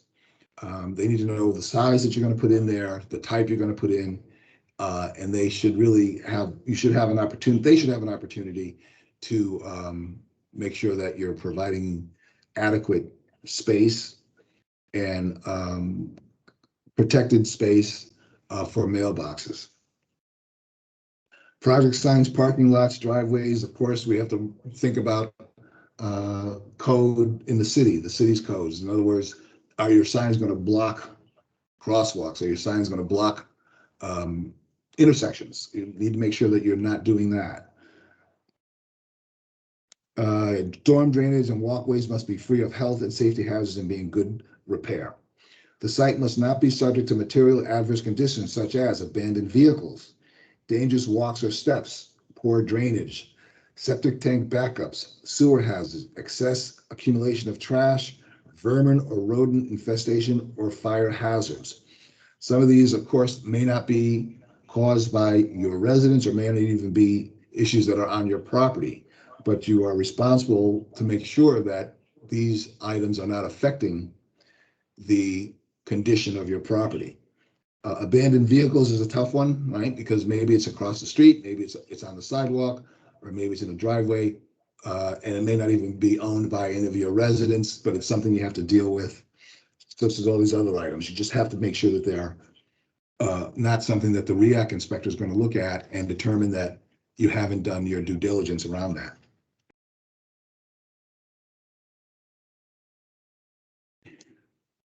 Each building on the site must be structurally sound, secure, habitable, and in good repair. Each building's door, fire escapes, foundations, lighting, roofs, walls, and windows, where applicable, must be free of health and safety hazards, operable, and in good repair. This is, right, maintenance 101. We know that. Each building's domestic water, electrical system, elevators, emergency power, fire protection, HVAC, and sanitary systems must be free of health and safety hazards, functionally adequate, operable, and in good repair. Dwelling units. Each dwelling unit within a building must be structurally sound, habitable, and in good repair. All areas and aspects of the dwelling unit, for example, the unit's bathroom, call for aid if applicable, ceilings, doors, electrical systems, floors, hot water heaters, HVAC systems, where individual units are provided, kitchen lighting, outlets, switches, porch, patio, balcony, smoke detectors, stairs, walls, and windows must be free of health and safety hazards, functionally adequate, operable, and in good repair. A lot of this has to do sometimes with resident behavior, placing too many articles on a balcony, placing obstructions in front of stairways, removing smoke detectors because they go off too often in the home. These are things that if you do your 100% or your regular inspection of your units, you'll recognize that the smoke detectors in this unit are often not working. You go back and check.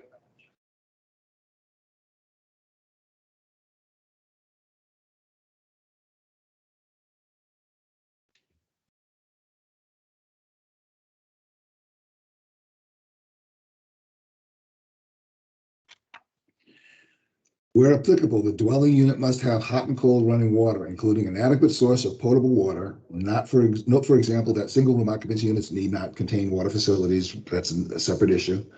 If the dwelling unit includes its own sanitary facilities, it must be in proper operating condition, usable in privacy, and adequate for professional hygiene and the disposal of human waste. The dwelling unit must include at least one battery-operated or hardwired smoke detector in proper working condition on each level of the unit. Let's remember here that there may be local codes that are a little bit more strict than what we're asking for. There are some jurisdictions that want one in front of every bedroom door, on the top of a staircase, bottom of a staircase. So there's, this is our minimum, but there may be codes that you need to follow, and HUD expects you to do that. The codes for a region or a community that may be a little bit more stricter than what we're asking for here.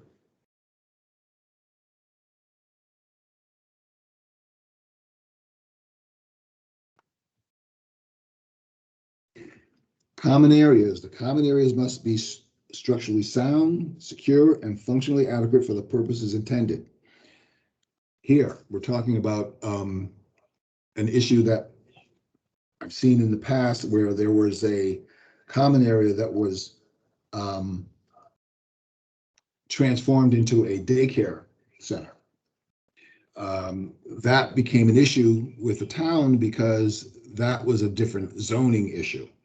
So that the common area was not intended to be used as a daycare. So they had to make some changes to the unit, to the common area to make it comply with the local code. So you may have instances where residents may say, oh, you know, we really like to have a gym, or we really like to have a place for our kids, a daycare, so we can leave our kids there. All well and good, so long as you're aware of the local code, the regional code, and how that changes the functionality of your common area. The basement, garage, carport, restrooms, closets, utility, mechanical, community rooms, daycare, halls, corridors, stairs, kitchens, laundry rooms, office, porch, patio, balcony, and trash collection areas, if applicable, must be free of health and safety hazards, operable, and in good repair. The same for all common areas, doors, floors, HVAC, lighting outlets, switches, smoke detectors, stairs and hallways, windows. The standards for common areas apply to a varying extent to all HUD housing, but will be particularly relevant to concrete housing, independent group homes, residence and single room occupancy units in which the individual dwelling unit sleeping areas do not contain kitchen and or bathroom facilities. Separate SRO issue, different standards apply.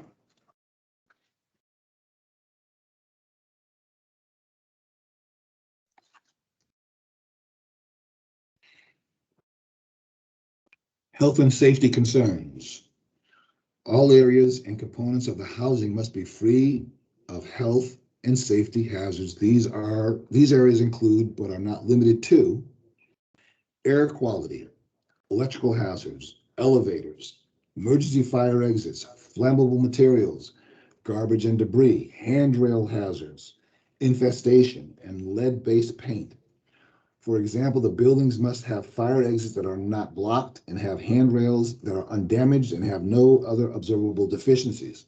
So again, sometimes we're talking again about residents that place items in front of their emergency exits, the fire exits, sometimes because of crime and worry about unauthorized persons entering the building.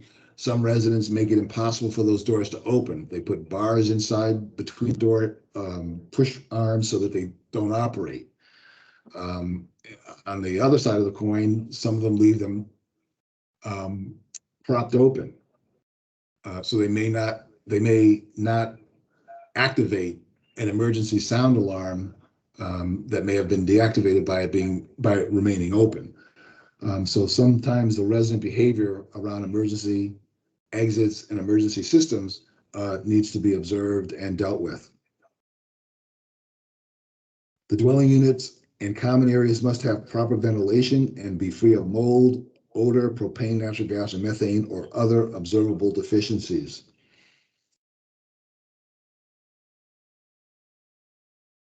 I want to go back to air quality.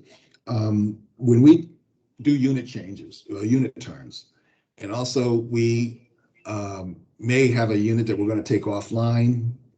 You know, we're going to go into pick and we're going to take it offline because it's just too damaged, or there's an issue in there that is, you're going to wait for your capital improvement or whatever. And you board that unit up. You may be changing the air quality for the rest of the building, you know, and you may not know that until someone starts complaining about smells and odors that weren't there before. Not properly cleaning out that unit before you board it up could cause air quality issues. So understanding the things that you do and the repairs that you make and how you make those repairs could actually cause air quality issues that you're not going to notice until someone down the line says, you know, we're smelling something in the hallways now, or we're noticing there's more mold or mildew on the staircases in the common areas because you've changed the airflow.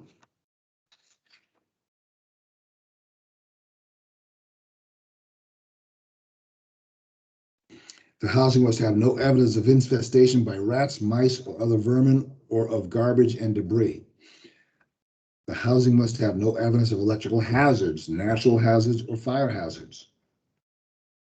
The housing must comply with all requirements related to the evaluation and reduction of lead-based paint hazards and have available proper certifications of such, see 24 CFR Part 35.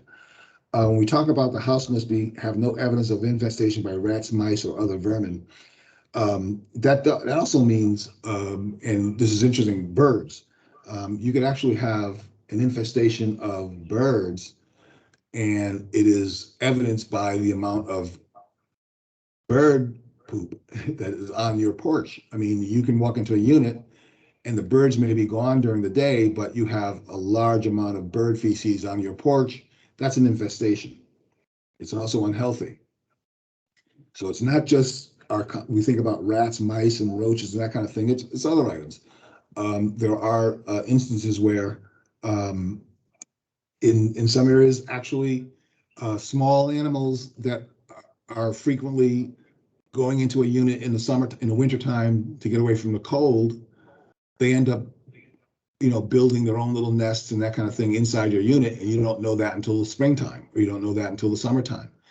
So now you have to go back and you have to find out where this is coming from, how they're getting in. But there must be no evidence of infestation.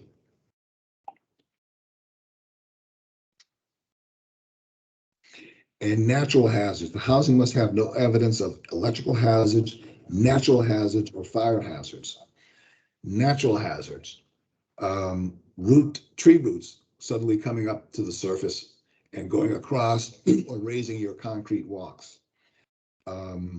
Overgrowth of foliage blocking the passageway for people, especially persons with disabilities. They can't get through. They have to go around, off the driveway or off the sidewalk with their wheelchairs because of an overgrowth.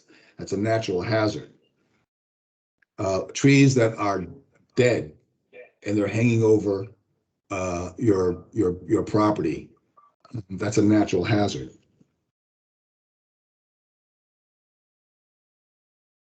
And even something such as swing sets that are attached to trees that have died. So you have them on dead branches. It may hold today, but as the tree begins to slowly rot, the tree limb itself and the swing could fall. That's a natural hazard.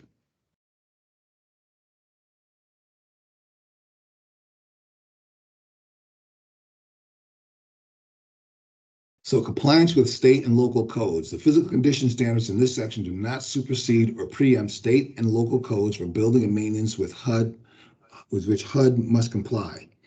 HUD housing must continue to adhere to these codes. Of course, we have issues sometimes where there are conditions that some entities place on properties that may be prohibitive to our putting in Section 8 vouchers and that kind of thing.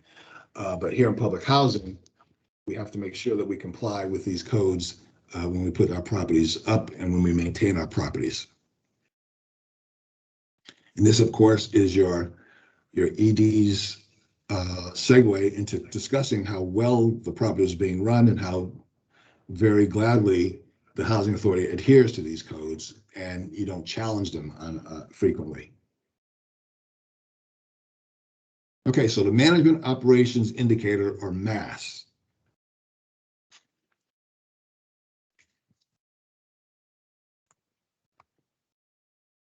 The role of PM and the MAS score. The purpose of the management operations indicator is to assess the AMPS and PHA's management operations capabilities.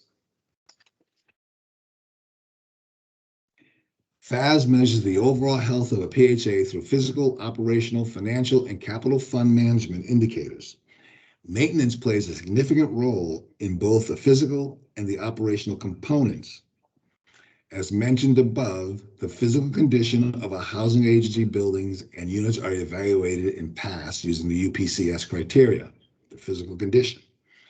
Operational effectiveness is determined by the Management Assessment Subsystem, or MAS, which measures such elements as unit turnover and occupancy rate.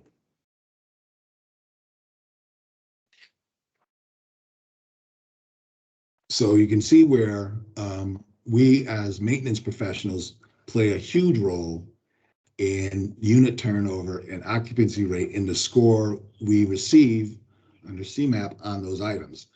A robust and effective unit turn schedule and a unit turn checklist and the speed in which you get those units turned will affect your occupancy rate. And your occupancy rate can also be affected by the fact that you don't do adequate unit turns and also around your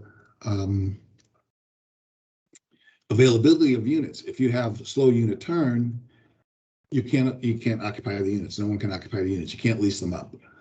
So your unit turn, the speed of a unit turn has a direct effect on how quickly units can be made ready, can be rented.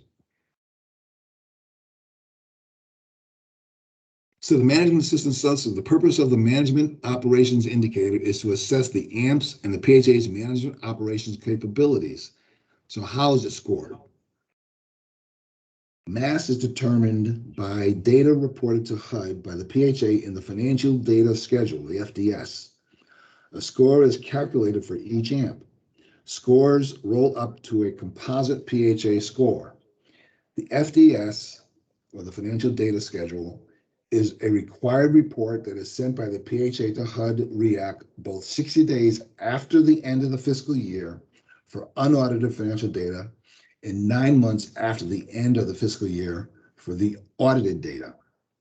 The mass scores can be generated from either submission, but if there is a discrepancy in data, the audited submission data will be used. Mass is 25 points of the PHA's of the FAS score. Scores are assigned by the following sub-indicators.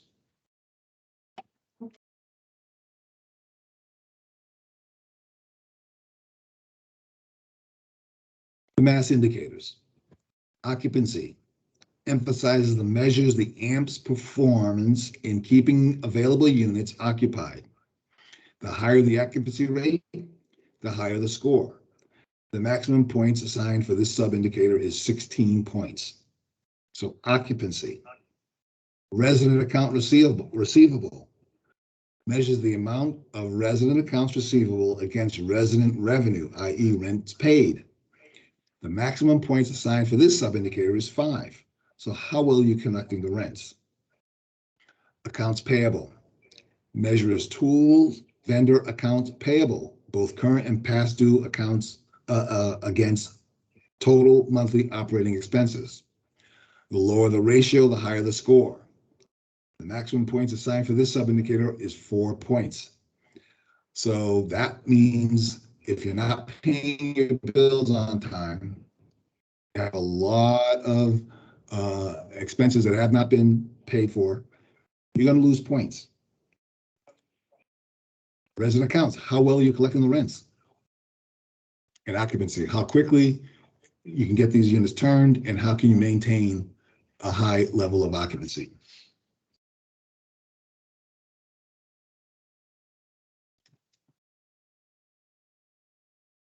AMPs may be eligible for a physical condition and neighborhood environment, PCNE, score adjustment. So if you go to the website, if you go to the HUD website, it has a really great chart, and it has a really good explanation of how you become eligible for this physical condition and neighborhood environment impact scoring adjustment. By the way, you can also go back to the website and get a really great UPCS inspection, REAC inspection checklist, which is it's a great list, and it covers all the items you need to know.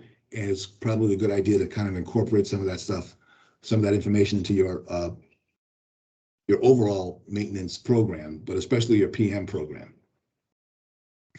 AMPs at least 28 years old are eligible for a 1-point adjustment. Additionally, the AMPs located in neighborhoods with 40% or more families living below the poverty line are eligible for a 1-point adjustment. So they're making, HUD is making you aware that, or making the agency aware that we understand that, maintaining older buildings require more resources, more time, and more effort. AMPs located in neighborhoods with 40% or more families living below the poverty line, that indicates a neighborhood condition that, again, you do not have control over, and puts a sort of a strain on your capacity to provide housing. So they give you these adjustments. Again, if you go on the website, it'll be a great explanation of how these are implemented and how you qualify.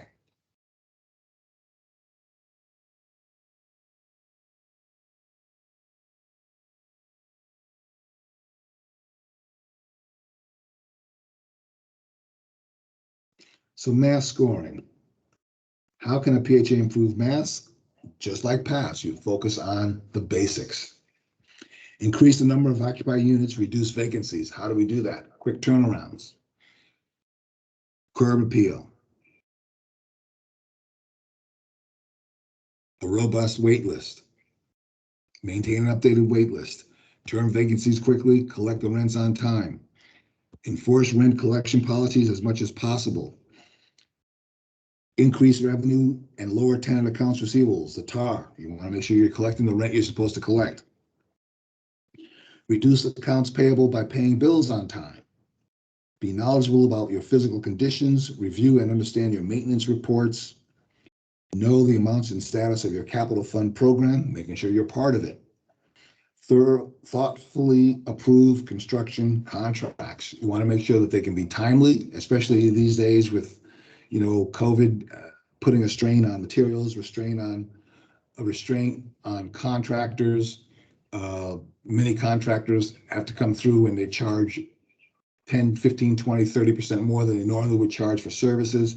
So now you have to make a very concerted effort to make sure that your procurement process really vets a lot of agencies and a lot of contracting services of all types to make sure that your budget isn't busted totally out of whack, but you can make adjustments, reasonable adjustments for the increased cost of items. Enforcing rent collection policies as much as possible. That is a interesting item in that you should have in your admin plan how you do this, what happens when folks don't collect rent, how much time do they have, all these things, and sticking to that. Deviating from that can cause issues when you do have to remove somebody from the unit. You want to make sure that you're consistent. Collecting rents on time, no brainer there, right? We need to collect our rent to make sure our properties can function properly. And maintaining an updated waiting list. Not only maintaining an updating waiting list, but we as maintenance providers help keep that waiting list robust by making sure that our curb appeal is there, that we keep the properties in decent shape, because we all know that word of mouth can be very powerful. And you may have a building that you just cannot occupy because the word of mouth is that the elevator is always breaking, the air conditioning is always breaking down, the heating systems, there's plumbing issues. That word of mouth will definitely affect your ability to occupy a building. So we play an important role on increasing the number of occupied units in a property.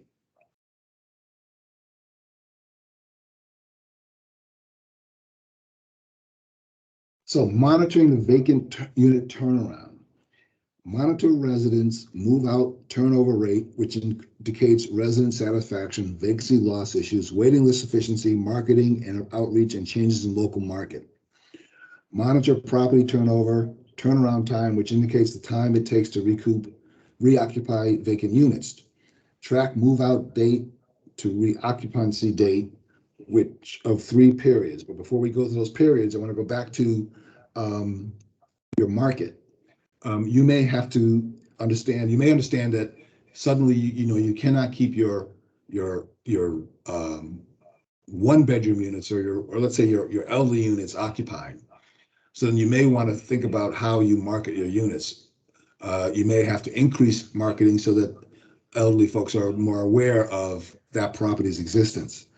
Waiting list sufficiency, again, it depends a lot on the need in the neighborhood, the need in the region, but also word of mouth. If people feel that the places you provide is safe, and it's someplace that they want to live with their children, and word of mouth is good, you do well in that area. Your turnover rate, of course, we're going to talk about that a little later, but in conjunction with a manager, you should together work on getting these units turned as quickly as possible. So track move-out date to reoccupancy date. 3 periods. Downtime. Downtime starts on the move-out date. Make ready time. Make ready time starts when the housing manager tells the maintenance supervisor the tenant is gone and it's time to prepare the unit. And that means that they've done whatever they had to do. For example, if a person passed away in the unit, it may be vacant, but there are certain processes and steps that have to be taken so that the unit can be occupied by agency staff. Date is sometimes documented as the date on a move-out inspection form, which everyone should have. The form the housing manager uses for security deposit purposes. So now we're relying on the manager to go into the unit and make sure that there's some listing of what has to take place. This goes into what we said earlier about the managers know his or her properties, that they're going to walk into that 2-bedroom unit and they're going to do a move-out inspection that will include items that are in good shape, that don't need attention, and items that may need attention. Lease up time. Lease up time starts when the maintenance man tells the housing manager that the unit is done. The paint is dry and it's okay to move somebody in. Date is sometimes documented on a work order form or log. So your maintenance person, he or she will complete the work order, stamp it with a date, and that date is the indication that the unit is ready for occupancy.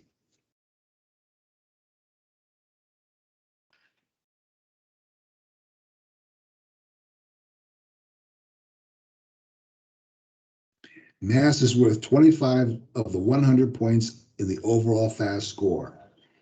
The threshold for meeting this indicator must be at least 15 points or 60% of the maximum number of points. The 25 points available in Mass are broken down as follows. Occupancy rate, 16. Tenant accounts receivable, 5. Accounts payable, 4. And you get a total of 25 points. Occupancy rate is the highest point gainer, right? And we play a huge role in how that occupancy rate looks. If you fall behind on your maintenance work, you fall behind on your unit turns, that occupancy rate is going to take a direct hit. The occupancy rate factor in Mass is the one most relevant to maintenance performance. The indicator is greatly affected by the efficiency and timeliness of unit turns once they are vacated, right? We understand that. We know that sometimes, you have issues. You can't do a turnaround in 5 days because there's an issue in the unit that takes a third party to come in. It takes a skilled service person to come in, a carpenter, getting on the schedule of a flooring company. Those things take time. And you need to make sure you document that the reason this unit is not online after 5 days is we are waiting on the flooring company to come in and replace the flooring.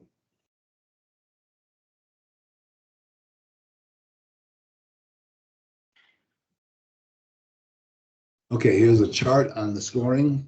Greater than or equal to 98 is 16 points. So that's your primo number. 98% occupancy rate, you get the full points. Less than 98, but greater than or equal to 96, you get 12 points. Less than 96, but greater than or equal to 94, you get 8 points. Less than 94%, but greater than or equal to 92%, you get 4 points. Less than 92, but greater than or equal to 91, you get 1 point. Less than 90%, you get 0 points.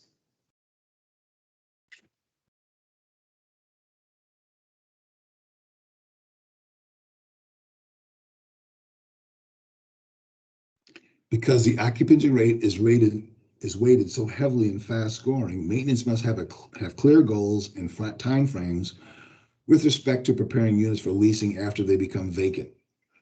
Light maintenance such as painting, changing fixtures or doors can be done in as little as 3 days. Major plumbing, electrical, flooring, and carpentry can keep a unit offline for 20 days or more. You need to document that that's the reason. The reason you can't get a unit done turned in 3 days, we have these major issues. I mean, you also have things like family composition. You have a 3-bedroom and there's 4 kids, 4 toddlers in the unit. They may have provided a more wear and tear. Now we're looking at COVID, where you have children that are home more often than not. They're home every day. Some parents that are not working because of COVID restrictions are home every day. So your appliances and your systems are getting worked more than they usually are worked in normal situations. So your wear and tear schedules may actually be shortened because of the increased level of use.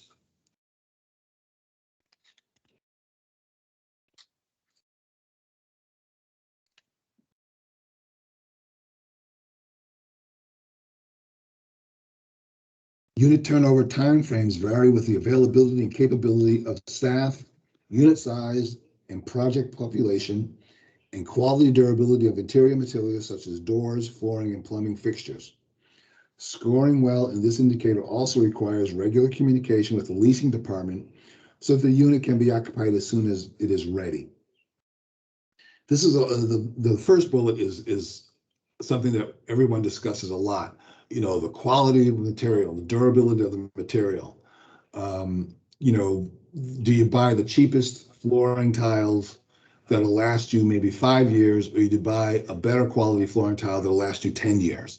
You know, it depends on your budget, it depends on your population, it depends on the agency's capacity to absorb the increased costs.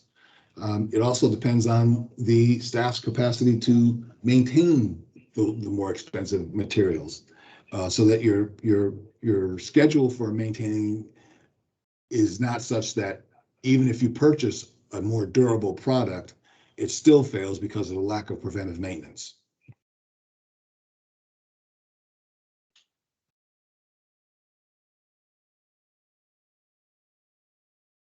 So, in conclusion to all of this, preventive maintenance plays a key role in all aspects of housing viability.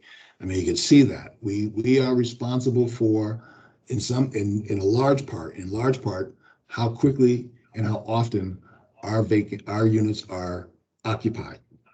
And we're also, in some instances, responsible for how long they're vacant. So we're costing the agency money, or we're making the agency money, or we're keeping the agency financially viable. Measures reflect HUD's expectations of housing authorities providing safe, decent, affordable housing, supports a predictable cost basis, which in turn preserves housing units as affordable levels. So the better you maintain your systems, the less money you have to spend on those systems, and you have to change them less often, and you can keep your rents affordable. You don't have to worry about that rent level not meeting your demand and your need for cash. Promotes high occupancy rates. Of course, curb appeal, we're responsible for that. We're responsible for the look of the common areas. We're responsible for the look of the site. You know, how do the grounds look? Are they in line with the neighborhood? Do they actually increase the beauty of the neighborhood? Do they actually provide reasons for folks to actually come into your office and seek housing? Keeping your wait list high, or your wait list robust. So that your work promotes a high occupancy rate, higher rent collection rates. If people are happy, if residents are happy, they pay their rent. You know, when they're unhappy, they begin to send their rent to third parties. They begin to come to your board meetings and have issues at the board meetings, and then you are going to court, or you are having issues around evictions and all kinds of negative things because of your inability to maintain the property. But if it's well maintained and the community is able to be, a nice community is created within your properties, you have a higher rent collection rate. Community acceptance by promoting, oh, and by the way, on the higher rent collection rates, the community that is built by persons that are there long-term, families that are there more than a couple of years, they create a community that actually extends out from your property. They have children that participate in school programs. They have children that participate in sports programs in the neighborhood. Residents can go and attend public or sponsored programs in the community. So the higher rent collection, the higher occupancy rate, the longer the resident stays, the more robust and the more welcoming the community. Community acceptance by promoting a perception of a well-run and community-aware property. The city of wherever you live, the city of where does not get complaints on a regular basis about the condition of your property. They're not getting, you're not getting complaints from your neighbors that, your fire alarms are constantly going off. The fire department is constantly there. The police are constantly there. So you want to make sure that it's well run. You want to make sure that as maintenance professionals, we help curtail negative activity by making sure we keep our places safely lighted and safely and effectively secure. And one last thing I want to say before we actually conclude is, and I really stress this, that your maintenance people, your maintenance manager, your maintenance staff, they're much more than just the people that pick up the trash, spray for roaches or, walk by and fix a leak. They really are the folks that help your property thrive. They help the residents thrive. They are most often the people that the residents speak to the most. Your maintenance folks will understand the folks they're working with. They know them by name, they know them by family, and they walk in every day into the units that into the privacy of other people's homes on a daily basis. So they become very familiar. These folks help create the communities in your buildings. They help create a sense of safety and security in your buildings. They also, extended of that, create by maintaining the curb appeal, the acceptance of your properties, the acceptance of your residents into the community at large. So I hope that one thing this seminar does stress is the real key role your maintenance people, your maintenance staff plays in the viability of an agency, and especially in the preventive maintenance aspect of maintaining the properties.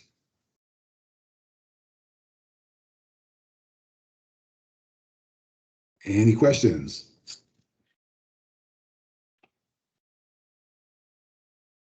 Yeah, I would just say, with what you said, John, the team is what makes preventative maintenance works to provide the affordable housing and maintain the property for the value for the community. So again, if you paid attention to the scope of everybody that John put on the team to make preventative maintenance works, it's executive director all the way through the agency. And maintenance is definitely a key part of that. So thank you very much, John. You did a great job. If anybody has questions or anything, they can get a hold of us through Courtney. And we appreciate your time today for going through this with us. We hope it helps you. Yep, and thank you folks for listening. Thank you. Everybody have a great day. Thank you. You too. You too, thank you. Gracias.